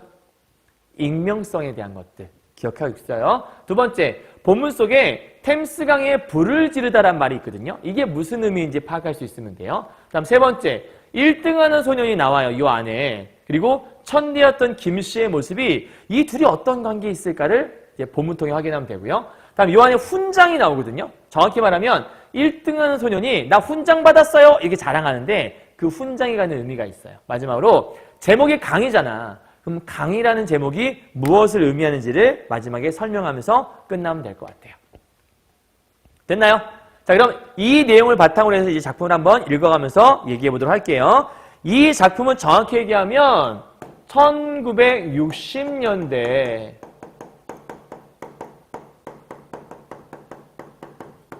시골을 배경으로 하고 있는 작품이고요. 이 작품에서 말하고자 하는 바가 뭐냐라고 누군가가 물어보잖아요. 한마디로 정의하면 현실에서 소외된 인물들을 제시해요. 여기 나오는 모든 인물들이 바로 현실로부터 소외된 인물들이야. 이걸 통해서 말하고 싶은 게 뭐냐면 일단 기본적으로 인간의 삶 있죠. 삶의 근원적인 허무 그리고 비애감. 그러니까 인간의 삶이란 허무한 것이고 슬픈 것이다 라고 하는 것들을 이 작품을 통해서 드러내고 싶었다. 이걸 여러분 머릿속에 잘 기억하시면 돼요. 사실 2014년에 수능 완성이라고 하는 수능 연계 교재에 나왔던 작품이기도 한데 잘 보시면서 정리 한번 해봅시다. 갈게요. 자, 웬 사람들이 슈? 라고 시작을 하네요. 그죠? 자, 웬 사람들이 슈? 누군가가 물어본 거예요. 소설을 볼 때는 이걸 누가 얘기했는지 여러분 잘 보셔야 돼요. 웬 사람들이 슈? 아니, 돈 줄게 술판 슈? 그러면 웬 사람들이 슈라고 물어본 그 사람은 아마도 술을 파는 사람이겠죠. 그러니까 가게 주인이라고 볼 수 있을 것 같은데요. 돈 주게 술 판 슈라고 했더니 이거 여기서는 술을 안 파는데요. 이 다음 집에 가보슈 이렇게 얘기해요. 그러니까 지금 네모친 부분은 같은 사람이라는 거죠. 그럼 여기서 뭘 파는데요? 여긴 여인숙이요. 그렇다면 여기 있는 이 네모 부분은 전부 다 여인숙 주인이 하는 말이구나. 이렇게 생각하면 되겠네요. 누가 한 얘기인지. 자, 정말 그렇군. 간판이 없는데 낮에 본 간판 말이야. 그러니까 좀 뭔가 간판이 없다. 술집이라는 간판이 없다는 얘기죠. 아니 그럼 여인숙 간판 같은 거 있어야지 여인숙인지 알 거 아니야. 그랬더니 이 주인이 아예 간판 없이 그냥 우리는 손님을 받죠. 이렇게 얘기해요. 이게 왜 그런 거냐면 시골이야. 정말 깡촌 시골. 그러니까 너무 외진 곳에 있는 시골이라 여인숙 간판이 없어도 그냥 알아서 여기가 여인숙이겠거니 하고 그냥 장사를 하는 거예요. 그런 정말 시골 중에 시골 같은 곳에 와 있는 상황이라 생각하시면 돼요. 아니 그럼 대문이라도 따놔야지 그랬더니 아니 9시 막버스가 지나가면 손님이 없습죠 라고 얘기하네요. 그러니까 지금 9시 막버스가 막차거든. 이게 지나가면 손님이 없대. 이게 얼마나 외딴 마을인지 그 외딴 마을의 특징을 보여준 거라고 생각하시면 돼요. 그러니까 보통 우리가 이제 외진 마을 같은 경우에는 늦게까지 장사를 안 하죠. 버스도 늦게까지 안 다녀요. 그 정도로 외딴 마을이기 때문에 막버스 지나가고 나면 이제 손님이 없어. 그러니까 그냥 그런 손님들이 없을 때 누구나 와서 그냥 뭐 자는 곳이다. 그러니까 지금 늦은 시간인데 설마 이 시간에 손님 있겠니? 라고 생각을 했다. 뭐 이런 얘기겠죠. 아니 우린 손님 아니요? 그랬더니 우린 이 집 손님 아니지. 이 다음 집 손님 아니야? 그러니까 요 얘기는 지금 여인숙 주인이 얘기한 게 아니에요. 우린 이 집 손님, 이 집은 여인숙이겠지? 우린 여인숙 손님 아니야. 그럼 뭔데? 이 다음 집, 여기가 술집을 얘기할 거예요. 그러니까 지금 어떤 상황이냐면 아까 함께 버스 타고 왔다고 했잖아. 기차인가 버스인가 어쨌든 그 김씨, 이씨, 박씨와 여인이 함께 차 타고 오다가 그 여인이 일한다는 술집이 있어서 그 술집에 2차를 가는 중인 거야 지금 현재. 그러니까 술을 마시러 가는 거가 그 집이 이제 이 집인 거예요. 그랬더니 난 이 집 손님이 됐으면 좋겠어. 한숨 자고 싶은데 라고 김씨는 벌써 집 안으로 들어가고 있었어. 그러면 지금 이 얘기는 누가 한 거냐면 바로 김씨가 얘기한 거죠. 그럼 이 집은 여인숙이라고 얘기했으니까 김씨와 이씨와 박씨가 함께 술을 마시러 가던 중에 김씨라고 하는 그 대학생 있잖아. 늙은 대학생. 그 대학생은 나 이제 술 그만 마시고 잠이나 잘래 라고 하면서 혼자 여인숙으로 들어가 버렸다고 생각하면 되겠죠. 그럼 이때 두 사람은 아마 이씨와 박씨만을 얘기하는 거겠네. 이들이 어이가 없다라는 거야. 학생! 아니 이게 뭐야? 이렇게 얘기하는 거죠. 그럼 이때 학생은 당연히 김씨, 이 대학생을 얘기하는 거겠죠. 그러나 그는 뒤도 돌아보지 않는다. 마당의 어둠 속에서 희끄무리하게 빛나고 있었어요. 그 저편에 시커먼 마루가 있고 불빛이 비친 방문이 있다라고 얘기하네요. 여러분 기본적으로 일단 소설 속에서 이렇게 배경을 묘사할 때 배경이 밝지가 않잖아요. 그럼 앞으로 일어날 일들도 그게 밝은 이야기들이 아니죠. 보통 이렇게 배경들은 작품의 분위기를 형성해 주죠. 밝은 분위기 또는 암울하고 어두운 분위기 같은 거를 형성해 준다라는 거예요. 그러니까 누가 무슨 얘기하는지만 잘 기억해요. 방문이 열리고 난포불이 쑥 나온다. 난포불은 여러분 그 램프를 옛날에는 남포라고 불렀어요. 그러니까 이렇게 여기 이제 불이 이렇게 들어있는 뭐 이런 불을 얘기하는 거거든. 이제 이런 램프불을 쑥 나왔어. 성큼성큼 다가와서 마루에 걸터 앉으니까 소년, 아마 여인숙에서 일하는 소년이겠죠. 그 소년이 난포불을 기둥에 걸고 방을 막 치우고 있어요. 여기서 이제 잘 건가 보죠. 들어가도 괜찮으니? 라고 물어보네요. 김씨의 말일 거예요. 현재 지금 이씨와 박씨는 술집에 간 상황이고요. 여인숙의 김씨 혼자 남았어요. 이제부터는 김씨의 이야기를 진행할 거예요. 갑시다. 그는 대답을 기다리지 않고 마루 위로 오르게 돼요. 걷기보다는 몸을 위로 올리기가 더 힘들다. 여러분 소설 문제를 풀 때, 소설을 읽을 때는 대충 읽지 마시고요. 하나하나 끝까지 다 읽어야 돼요. 띄엄띄엄 읽으면 문제가 안 풀려요. 그래서 꼼꼼하게 읽을 때 대신 꼼꼼하게 읽으라고 했지 느리게 읽으라고 안 했어요. 이렇게 빠르게 읽으면서 어떤 정보가 있고 얘가 어떤 생각하는지를 쭈르륵 읽어 나가시면 돼요. 그러니까 읽는 건 다 읽으셔야 돼요.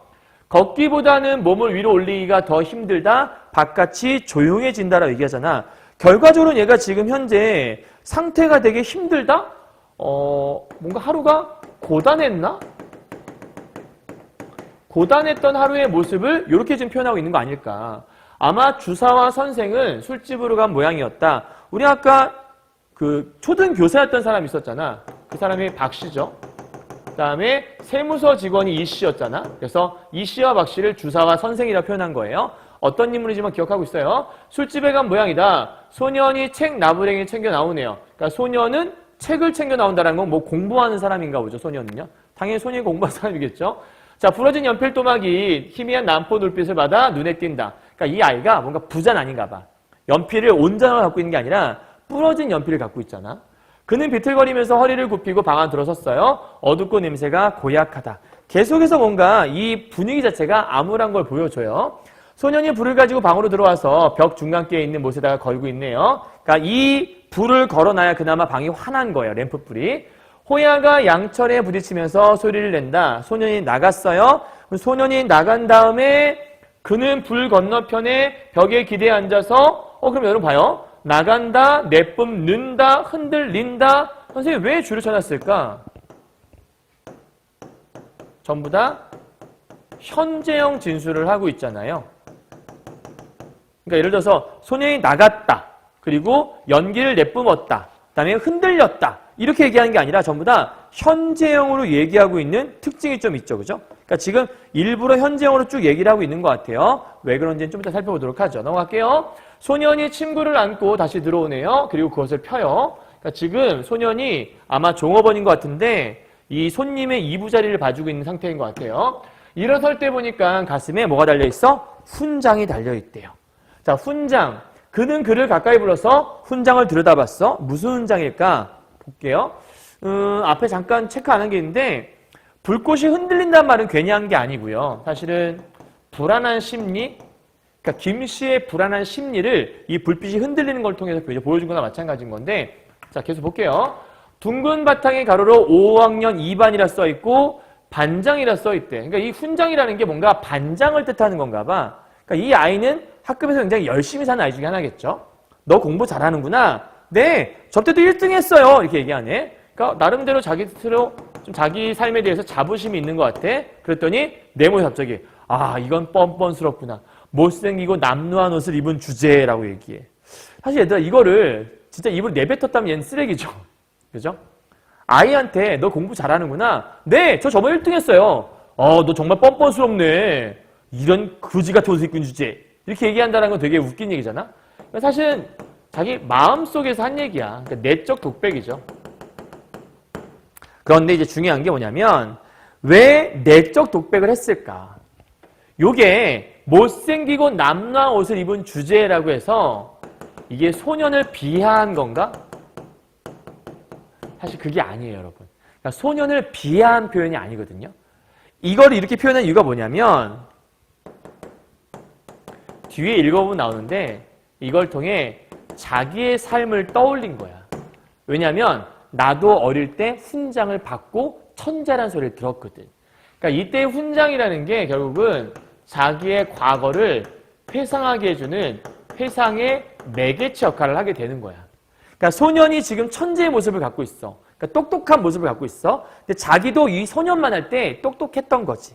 그러니까 자기의 과거를 떠올리면서 근데 자기 삶을 떠올릴 때 못생기고 남루한 옷을 입은 주제에 그 못생기고 남루한 옷을 입었던 게 바로 나라는 거지. 그러니까 자기 스스로를 비하한 거나 마찬가지니까 자기 스스로에 대해서 냉소적인 태도를 보이고 있다? 그럼 이건 누구에 대한 냉소야?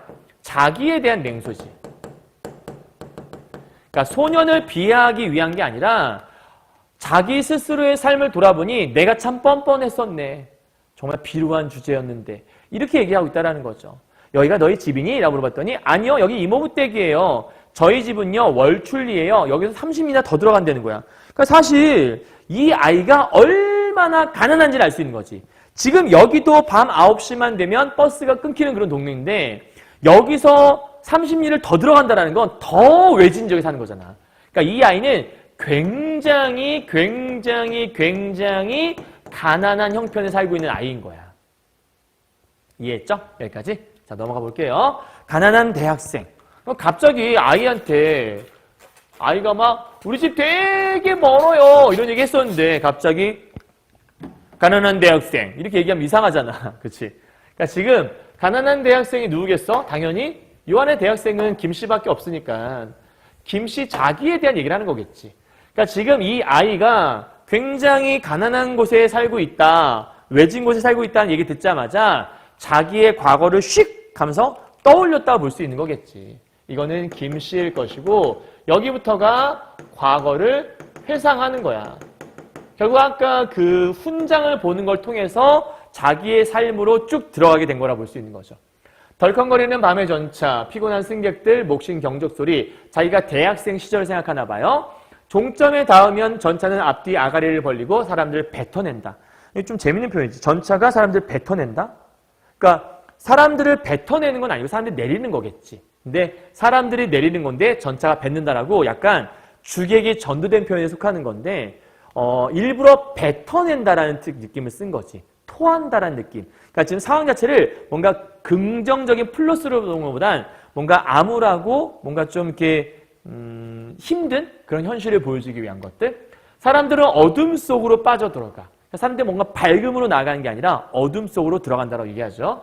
초라한 길가 상점들의 희미한 불빛들이 그들을 건져내고 있죠. 그들은 고개들을 가슴에 붓고 또다시 어둠 속으로. 그러니까 모든 사람들이 어둠 속에 존재하는 뭔가 좀 삶이 되게 화려하고 그런 게 아니라 다들 그냥 가난하고 비루하게 살고 있는 그런 모습.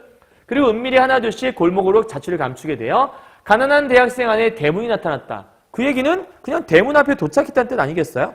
그러니까 여기서 이 가난한 대학생은 김씨 자신을 얘기할 거니까 김씨가 집 앞에 도착했다라고 볼 수 있겠네요.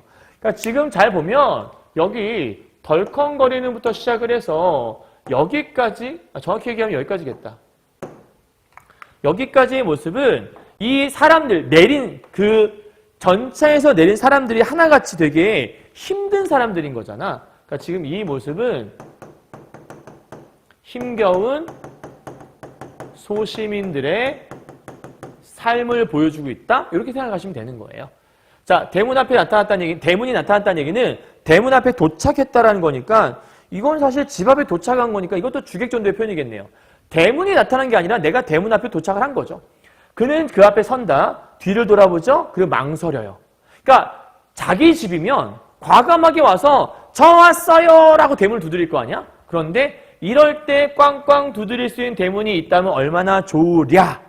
그럼 그 얘기는 그런 대문이 없다는 얘기잖아. 말을 바꾸면 자기 집이 아닌가 보다라고 생각할 수 있어. 그렇지? 그러니까 지금 여기서 이런 집이 있으면 얼마나 좋을까라는 거는 일종의 소망을 담고 있는 거잖아. 그럼 이 얘기는 얘가 좋은 집이 있었으면 좋겠다라고 하는 물질적으로 우리 집이 더 풍요로웠으면 어땠을까. 그 물질적 풍요에 대한 소망을 갖고 있는 게 바로 김 씨의 대학생 시절의 모습이었던 거야. 마음껏 두드릴 수 있는 그런 대문이 있으면 좋겠다라는 건 그런 나만의 집이 있으면 얼마나 좋을까 이런 생각을 해봤던 거죠. 그럼 이에 소망을 품는다는 얘기는 현실은 그렇지 않다는 뜻이겠죠. 그는 주먹을 편다. 편 손바닥으로 대문을 어루만지듯 흔든대. 그러니까 이게 뭐냐면 꽝꽝꽝 나왔어요 이렇게 하는 게 아니라 이렇게 조심스럽게 흔들고 있는 거야. 왜? 누군가가 깰까 봐 그런 걸 수도 있고 그 얘기는 이 집이 우리 집이 아니다? 그럼 우리 집은 새 들어 사는 집일 수 있다는 거거든. 또 흔든다. 고무신짝 끄는 소리가 들려. 누군가 오는 소리 들리는 거죠. 식모의 고무신짝은 겸손하게 소리를 내 그는 안심하게 돼. 그러니까 식모를 보고 안심을 하게 된다. 그러니까 보통 이렇게 집에 가서 흔들었을 때 나오는 건 자기의 가족이잖아. 그러니까 사실 이 식모가 자기 엄마야. 김 씨의 엄마이고요. 그러니까 김 씨의 엄마가 이 집에 식모 역할을 하고 있는 거지. 그래서 자기 아들이 오니까 제일 먼저 알고 엄마였던 이 식모가 나와서 자기 집을 열어준 거라고 보면 돼요. 자, 그러면 여러분 보세요. 이거는 소망이죠. 그런데 나의 현실은 어땠죠? 손바닥 이렇게 어루만지듯 흔들고 있잖아. 이거는 나에게 주어진 현실이죠. 그렇죠? 그렇다면 이 현실과 소망 사이에 뭐가 있어요? 괴리감을 갖고 있는 거죠. 지금 현재. 나는 꽝꽝 두드릴 수 있는 집이 있으면 좋겠어. 하지만 나의 현실은 정작 주먹으로 두들기는 것이 아니라 손을 펴서 대문을 조심스럽게 어루만지면서 살짝쿵 소리밖에 낼 수 없는 그런 현실이 있다는 얘기예요. 그러니까 얼마나 지금 비참한 삶을 살고 있는 거예요. 자, 넘어가 보도록 하죠. 학교는 여기서 다니냐? 지금 갑자기 학교는 여기 다니냐 물어본다? 이게 무슨 얘기지 도대체? 좀 이상하잖아. 그러면 여기에서 과거 회상이 끝난 거야. 그리고 다시 현실로 돌아와서 학교는 여기 다니냐가 되는 거죠. 그렇다면 이제 이해가 가죠. 앞쪽에서 소년이 나간다, 뽑는다, 흔들린다. 왜 쓴 거야? 현재라는 걸 보여주기 위한 거야. 그리고 이 뒤쪽에서 뒤에 보니까 뭐 나타난다. 이것도 현재로 써 있잖아. 그러니까 다 현재를 써 있으니까 헷갈릴 수 있는데 이 부분은 과거 회상에 대한 부분이라는 거. 그게 내 앞에 주어진 현실과 똑같다. 이런 것들을 표현하기 위해서 쓰는 거라 볼 수도 있겠고요. 어쨌든 지금 현재 과거로 돌아가서 돌아본 자기의 집은 주인집을 자극하지 않기 위해 꽝꽝 두드리지 않고 쓰다듬으면서 생활할 수밖에 없는 어떤 비참한 자기의 현실을 보여주는 것이 있었다. 그리고 나서 현실로 돌아와서 학교는 여기서 다니냐고 다시 그 소년에게 말을 던지게 되는 거예요. 그러니까 과거를 갑자기 회상했던 이유는 이 아이가 자기 집이 완전 시골 그 중에서도 깡촌이라고 얘기하는 걸 보면서 자기의 어렸을 때 그 집을 떠올려 봤다고 보면 되는 거겠네요. 집 얘기 나오니까 집을 회상했던 거예요. 그는 눈을 개슴츠름하게 떠요. 남포불이 가물거리고 있었고 술이 점점 오르는 것 같고 아까 술 마시고 있으면 여기 왔다 그랬으니까 옷을 입은 채 허리를 굽히고 손발을 이부자리에 쑤셔 넣었어. 넥타이를 풀어야지 그러면서 눈을 감게 돼. 그러니까 뭔가 지금 이 사람 행동이 의지대로 뭔가 막 활기찬 그런 모습이 아니라 점점 이불 속으로 막 이렇게 막 파고 들어가는 그런 무기력한 모습이 보이잖아. 그러면서 뭐라 하냐면 1등 했다고 좋은 일이지 라고 얘기한다. 그러니까 지금 1등을 했다고에 담긴 말은 와, 너 정말 잘했구나. 야, 너 정말 칭찬해. 이게 아니라 1등 했다고 사실 조금 냉소적인 태도가 있는 거거든. 왜 그러냐면 그렇게 해봤자 소용없어 라는 얘기를 아마 하고 싶었던 것 같아. 열심히 공부해라. 기회는 얼마든지 있다라고 얘기했거든. 근데 열심히 공부해라. 기회 얼마든지 있다. 이 얘기는 어쩌면 자기 자신한테 한 얘기일 수도 있어. 미국, 영국 어디든 갈 수 있다. 내 돈 한 푼 안 들이고 나라 돈이나 남의 돈으로 얼마든지 공부할 수 있고 돈 같은 거 걱정할 필요가 없다. 머리와 노력만 있으면 되지. 부지런히 공부해. 그래. 할 수 있어. 야, 열심히 해. 그렇게만 하면 뭐든 될 수 있어. 라고 얘기를 하고 있는데 얘들아. 눈을 감고 얘기하잖아. 중요한 거. 소년의 눈을 보면서 야, 너 할 수 있어. 그래. 너 1등 했다고? 그래, 열심히 해. 그렇게 열심히 하면 유학도 갈 수 있고 돈도 많이 벌 수 있고 너 정말 잘 될 거야. 그래, 자식. 힘내라. 이렇게 얘기한 게 아니라 눈을 탁 감더니 1등 했다고? 그래, 갈 수 있겠지. 갈 수 있을 거야. 이렇게 얘기하고 있는 거거든. 그러니까 이건 일종의 그냥 뭐냐면 넋두리야, 넋두리. 영혼이 1도 없는 소리인 거지. 쉽게 말하면 넋두리란 얘기는 진심을 담은 말이 아니라 그냥 반어적인 표현이야. 열심히 공부해라. 기회는 얼마든지 있단다. 속으로는 열심히 공부해봤자 소용없다. 사회 나가봐. 그거 다 쓸데없는 일이야. 이런 얘기를 하는 거야. 그럼 이걸 통해서 뭘 얘기하고 싶냐면 머리와 노력. 그러니까 머리가 있고 노력이 있다고? 차, 이런 거 있어봤자 가난을 바꿀 수 없어. 그 얘기는 결국 아무 소용 없다. 요 얘기가 김 씨가 말하고자 하는 진심이야. 그런데 이러한 진심 가지고 겉으로는 이런 식으로 넋두리만 하고 있는 거지. 아무런 영혼 없이. 왜? 자기가 살아보니까 결국 돈이 없으니까 아무것도 안 되고 머리와 노력 있다고 뭐 될 것 같아? 아무것도 안 되더라. 이런 얘기 하는 거야. 실질적으로 열심히 공부해봤는데 유학은 딴 사람이 갔고 자기는 아무것도 이룰 수가 없었거든. 그런 거에 대한 절망감 때문에 이 소년에게 꿈을 심어줘도 모자랄 판에 해봤자 소용없다 이런 얘기를 하고 있는 거야. 너무 쓸쓸하 슬픈 일이지. 자, 그러나 그의 말을 듣고 있는 사람은 아무도 없었대. 아무도 없었어도 아무런 상관없지 않을까? 왜? 누구한테 들으라고 한 얘기가 아니라 그냥 어쩌면 자기 스스로에 대한 넋두리일 뿐인 거니까 그는 입을 다물고 흥얼거리기 시작을 해요. 그러면서 입을 다물고 흥얼거렸다는 얘기는 혼잣말을 한다는 얘기죠. 그 말이 끝나자 그의 머릿속에는 몽롱한 가운데 하나의 천재가 열등생으로 변모해가는 과정들이 하나씩 떠오르기 시작을 하네요.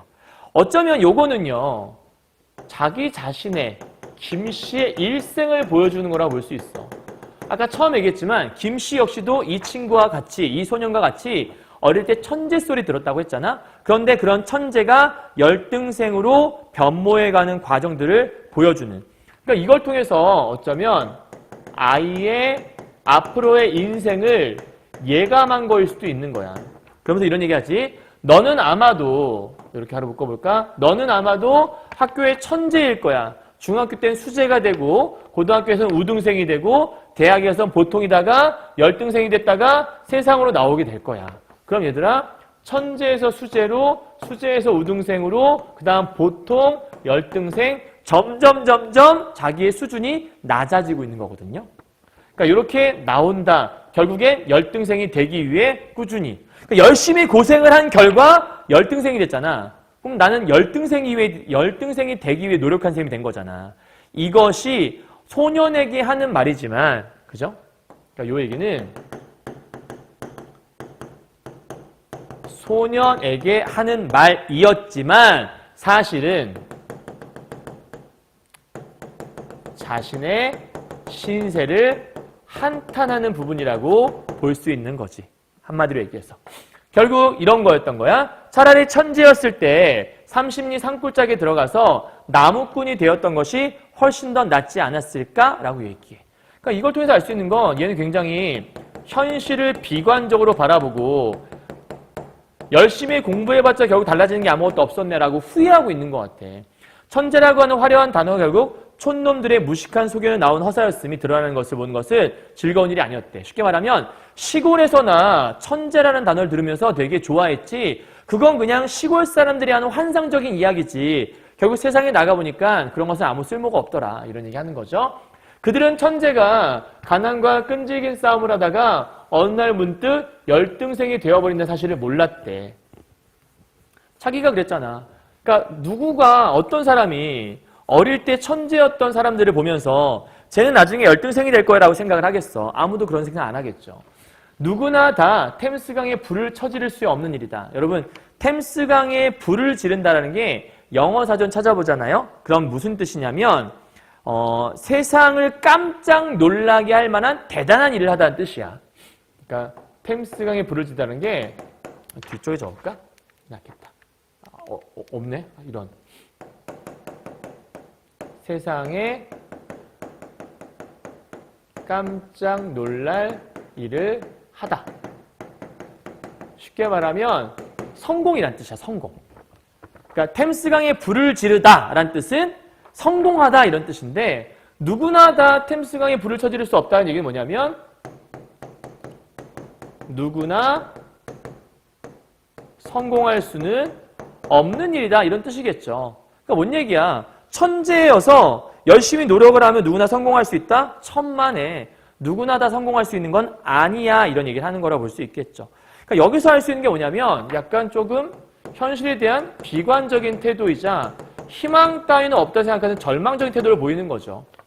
허옇게 색이 바랜 바지를 입고 읍내까지 몇십 리 걸어 통화하던 중학생이 있었어. 동정과 찬탄, 이모집이나 고모집이 아니면 삼촌, 사촌네 집을 전전하면서 무거운 구식의 가방을 옆구리에 끼고 다가오는 학기의 등록금을 골 때 생각하면서 밤늦게 도서관까지 불며 피겨온 대학생이 되었어.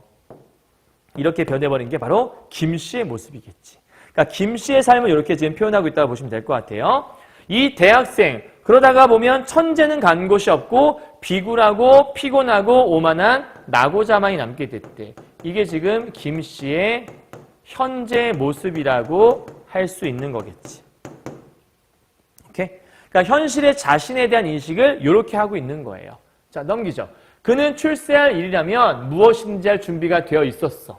어떠한 것도 주임 교수의 인정을 받는 것보다 더 중요하지 않다고 생각을 했어. 외국에 가는 기회는 단 하나도 시도를 받지 않고, 그러니까 외국에 갈 수 있는 기회라면 최대한의 노력을 다 했던 거야. 왜냐면 아까 앞에서 그런 얘기 했잖아. 열심히 공부하면 남의 돈으로, 국가의 돈으로 유학 가서 공부할 수 있을 거야. 그걸 철석같이 믿고 열심히 노력을 했고 모든 시도를 다 해봤던 거지. 그런데 그렇게 노력해봤자 아무런 소용이 없었다. 그러니까 그 얘기는 모든 시도를 다 해봤어. 그러니까 얘는 안 해본 노력이 없는 거지. 쉽게 말하면 부단히 노력을 해왔던 이 삶이 있는 건데 그가 성공할 확률은 대단히 높다. 높았을까? 아니겠지. 높다라고 얘기했어. 그게 일반적인 견해라는 거야. 이렇게 열심히 노력했어. 지나치는 법이 없었어. 따라서 그가 성공할 확률은 높을 수밖에 없었지. 하지만 성공하지 못했다. 이런 얘기잖아. 그러니까 이게 일반적인 대부분의 사람들의 생각일 텐데 현실은 그렇지 않다라는 거를 보여주고 싶었던 거야. 많은 것들 중에 어느 하나만 적중하면 되는데 문제는 적중하느냐 않느냐가 아니라 적중하건 안 하건 간에 아무런 차이가 없다는 것이다. 그 얘기는 무슨 얘기야? 적중해봤자 소용이 없다. 어차피 기회는 오지 않는다 이런 뜻이겠지? 또 하나, 그가 처음 출발할 때 도달하게 되리라 생각했던 곳으로부터 그럼 처음 출발할 때는 내가 천재라는 소리를 들었던 거겠지? 그때 도달하게 되리라고 생각했던 곳 아마도 내가 생각하는 성공이라고 하는 걸 거야. 그 이상이라고 하는 성공에 도달하리라 생각을 했겠지? 그런데 사뭇 멀리 떨어져 있는 곳에 와 있어. 지금 현재의 모습이겠죠. 이거는 현실적인 모습을 얘기할 거야. 현실은 어떤데? 성공하지 못하고 가난하고 실패했잖아. 결국 내가 열심히 노력을 해서 유학 가는 거에 적중하냐 적중하지 않냐? 그거는 나의 삶을 바꿔주지 않는다는 거야. 그래서 결국 나는 처음 천재로 시작을 했지만 그때 내가 성공할 수 있을 거라 믿었지만 결국 내가 도착해 있는 건 그 성공으로부터 멀리 떨어진 가난하고 실패한 곳에 와 있더라. 이걸 내가 인생을 살아보니까 깨닫게 되었다라고 하는 거야. 그래서 되찾을 수 없는 것의 상실임이여 라고 얘기하죠. 결국 내가 인생을 통해 알게 된 거는 상실감밖에 없다라는 거지. 이게 바로 자신의 현실에 대한 인식이라는 거예요.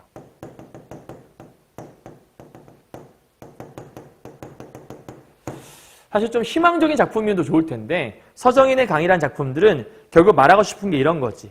얘들아 봐봐. 강이라고 하는 건 이렇게 강이 있잖아. 이 강이야. 근데 강이라고 하는 건 늘 그 자리에 있니? 아니면 흘러가니?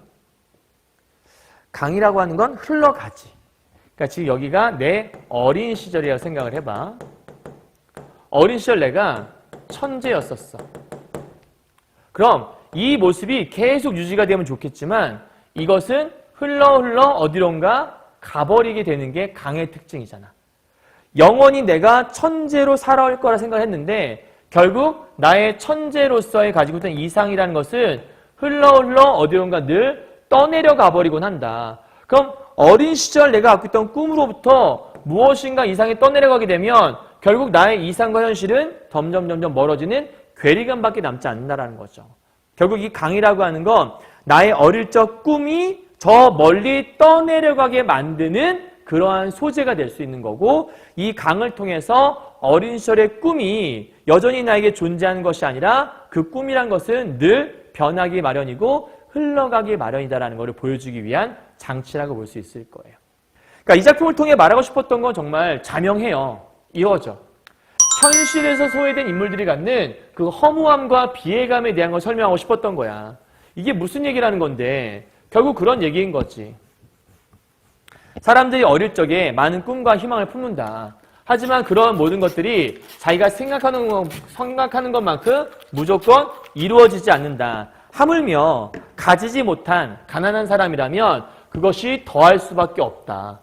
여러분들도 전부 다 서민들에 속하는 우리는 일상적인 사람들이잖아요. 그런데 우리는 살면서 많은 이상과 꿈을 꾸죠. 그리고 그것이 이루어질 거라 믿고 열심히 노력을 하죠.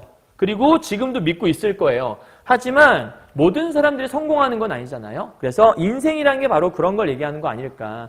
사람들의 인생이라는 건 항상 뭔가를 추구하고 열심히 노력하곤 하지만 그것들을 반드시 꼭 이룰 수 있는 것만은 아니다라는 어떤 허무함과 비애감을 노래한 작품이라고 볼 수 있어요. 그래서 밑에 보면 서술자가 인물의 행동을 심리를 서술한다는 차원에서 전지적 작가 시점이라고 알 수 있겠고 밑에 써 있네요. 다음 극적 사건이 없다. 이게 무슨 얘기냐면 뭔가 대단한 사건이 없어요.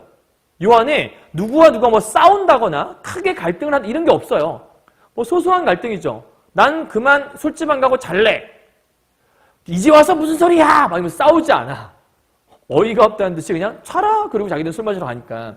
그러니까 그런 게 없어. 그럼 왜 그런 거냐면 요 안에서는 개인의 실존, 내면식, 그러니까 한 개인의 어떤 내면적인 모습 그런 것들을 그냥 자세하게 풀어내는 데 집중하는 거지 어떤 대단한 사건과 갈등을 노래한 작품이 아니라는 거지. 여로용 소설이라는 건 뭐냐면 길을 가면서 그 가는 길 속에서 있는 일들을 기록해 놓은 이야기가 여로용 소설인데 이 여로용 소설은 여러 가지가 있어요. 그냥 쭉 흘러가는 걸 기록해 놓은 것도 있고 출발점에서 시작해서 갔다가 돌아오는 회귀형 소설도 있어. 요건 어쨌든 그 여행 속에서 일어난 일들을 기록한 거니까 여로용 소설. 간결한 문체로 되어 있다. 다 글이 짤막짤막하게 끊어져 있죠. 그 다음 반어법 아까 설명했고 과거와 현재가 같이 들어가는 거 설명했죠. 현재도 있고 과거도 있었어요. 그 다음 현재형 진술로 되어 있다. 중요한 특징이죠. 그 모든 일들이 과거에 묻혀있는 것들이 아니라 지금도 여전히 현재에 존재한다는 거지. 그래서 현재형 진술을 통해 지금 눈앞에 펼쳐지는 듯한 느낌, 즉 생동감을 주기 위해서 이렇게 쓰고 있고 요 안에 들어가는 그런 허무함과 비애감이라는 게 과거에 있는 것이 아니라 지금 우리에게 존재하는 것이다라는 것을 설명하고 싶었던 것 같아요.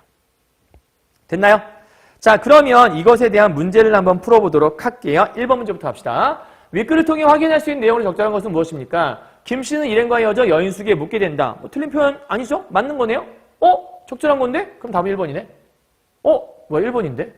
일행과 아니죠. 일행과 헤어져 묻게 됐다? 잠깐만요. 4번. 소녀는 자신의 집인 여인숙에서 일을 도우며 학교에 다니고 있다. 그쵸. 4번이 일단 적절하지 않은 거죠. 이게 왜 여기 써 있지? 이거죠, 이거. 그죠? 땡이네요. 그죠? 그러니까 김 씨는 일행과 헤어져 여인숙에 묵게 되는 게 맞죠? 이게 맞는 거네요. 김 씨는 자신의 집을 떠나 직장 생활하고 있는 거 맞죠? 이거 아니죠. 그죠? 김 씨는 지금 현재 집을 떠나 직장 생활하고 있는 상태는 아닌 거니까. 일단 김 씨는 주사 선생과 함께 소년 일행을 찾아간 건 아니죠. 그냥 우연히 들리게 된 거니까. 소녀는 자신의 집인 여인숙, 자신의 집이 아니죠. 아까 자기 집은 30리 떨어져 있다고 얘기했었으니까 내가 왜 답을 4번 표시해왔죠? 여러분 답은 1번이에요. 그 다음에 김 씨는 소년의 얼굴 생김새를 보고 공부 잘할 것을 생각했다. 그런 적 없죠? 그죠? 물어보고 알았죠. 그죠? 자, 2번 가보도록 할게요. 이 글은요, 이 구조로 되어 있대요. 그 다음에 이게 중학교 시절이고, 그 다음 고등학교 시절. 김 씨의 삶을 표현한 거구나. 그럼 1번. 소년과 대화를 하던 중에 자신의 가에서 다의 삶에 대해 돌아보고 있다. 맞는 말이잖아요. 결국 소년을 통해 자기를 돌아봤으니까. 2번. 가에서 다의 삶이 결과적으로 나고자에 이르는 길이야. 아까 얘기했잖아. 천재로서 노력했지만 결국 나고자가 되기 위해 산 것이다 라고 설명했으니까. 3번. 가에서 다로 이루어지는 시간을 천재가 열등에서 변모해 가는 과정을 설명했죠. 4번. 다를 겪는 대학생. 이걸 겪는 과정에서 출세를 위해 노력하지 않은 자신에 대해 자책감. 아까 안 해본 거 없이 다 해봤다며. 내 손을 안 거쳐간 것이 없다며. 그럼에도 불구하고 변한 것이 없어서 슬픈 거잖아. 답은 4번이 되겠네요. 5번은 맞는 말이니까요. 자, 3번 넘어갑시다. 선생님이 이렇게 얘기하네요. 이 작품은 이야기를 전개할 때 서사 진행의 지연을 통해 현대사회의 무의미한 인간관계와 소외된 인간의 모습을 형성하고 있는 것 특징이에요. 그러니까 지금 뭔 얘기냐면 서사를 쭉 빠르게 흘러가는 게 아니라 잠깐 멈춘 듯이 천천히 이야기를 진행한다는 거예요. 여기서 지연이란 사건 진행의 시간은 늦춰지고 서술의 시간이 길어짐으로써 서사의 흐름이 멈춰진 듯한, 즉 한 부분을 길게 서술하면 그런 일이 벌어지는 거예요. 그러니까 짤막하게 서술을 하게 되면 빠르게 진행한 느낌이 들겠죠? 근데 한 곳에서 많은 생각들을 하게 되면 시간이 흘러가지 않잖아요. 그런 거 얘기한다 보시면 될 것 같아요. 자, 그러면 속도감 있게 나아지지 않아. A에서 이런 역할하는 장치를 찾아보자. 그러면 볼게요. 1번. 대화 사이에 한 인물의 회상을 길게 서술해. 그럼 당연히 늦어지겠지. 그러니까 기억은 맞겠네요. 다음 니은. 소외된 등장인물들의 지난 경험을 사파 형식으로 나열했다. 소외된 등장인물들의 지난 경험을 나열한 적이 없는데? 여기서 그런 거 없었잖아요. 그죠? 땡. 다음 디귿이요. 대화 상대 없이 한 인물의 혼잣말 되게 길게 했죠? 사실 그렇게 길게 할 이유가 없는데 한 인물의 내면을 길게 묘사해서 여기서 사건 진행이 안 되게 만들잖아. 그러니까 디귿은 맞겠죠. 리을. 현재형 어미와 과거형 어미를 반복해서 시간, 사건을 진행했다? 과거형 어미는 나온 적이 없어요. 그렇죠? 그러니까 땡. 답은 기억과 디귿이니까 여러분 책에서 아마 2번이 답이 되는 것 같아요. 자, 마지막 4번인데요. 자료주사의 목적을 통해서 쭉 읽어보는 거거든? 이건 단반 하나 보고 넘어갈게. 일단 3번 잠깐 보면 자료 3을 참고하는데 자료 3이 뭐였냐면 템스강을 생명력과 역동성을 상실한 황무지로 묘사해서 강을 현대산업사회가 만들어낸 오욕의 대상으로 봤다라고 얘기했었거든. 그러니까 강이라는 게 현대산업사회가 뭔가 사회를 망치는, 그러니까 생명력과 역동성을 없애버리는 황무지를 만드는 게 바로 강이다. 그래서 강을 안 좋게 봤다라는 거거든. 근데 3번에 보면 소년을 현대사회가 만들어낸 오욕의 대상? 소년이 현대사회가 만들어낸 잘못된 생산물이야? 그런 걸 얘기하는 건 아니지. 소년은 그냥 단순하게 이 소년을 안타깝게 바라보는 연민의 대상으로 본 거죠. 왜? 열심히 노력해봤자 나처럼 될 거니까. 그거에 대한 얘기라고 볼 수 있는 거니까 답은 3번이라고 체크할 수 있을 거예요. 나머지 여러분 읽어보시면 쉽게 알 수 있는 것들이니까 쭉 읽어보시고 마무리하시면 될 것 같습니다. 아시겠죠? 자, 여기까지 정리 끝. 다 했습니다. 자, 수고하셨고요. 선생님 오늘 좀 긴 시간 동안 강의했는데 대략 지금 한 1시간 40분 정도 강의한 것 같거든요. 원래는 이 강의가 90분짜리 1학년 대상으로 한다는 건데 좀 초반에서 강의한 건 여러분 좀 최대한 알기 쉽게 강의해 주려고 최대한 좀 자세하게 풀어 설명하나 좀 길어졌거든요. 꼼꼼하게 잘 들어보시고 이번 주말까지 시간 날 때 잘 들으셔서 꼭 여러분의 것으로 소화하시고 다음 주 월요일에는 우리 15차시 강의로 만나면 될 것 같아요. 알았죠? 이 강의를 듣는 건 아마 여러분이 현장 체험 갔다 온 이후에 듣게 될 것 같아요. 현장 체험 즐겁게 잘 다녀왔을 거라 믿고 이번 주말 잘 들어서 잘 정리하시기 바랍니다. 수고 많으셨습니다, 여러분. 다음에 뵐게요. 안녕!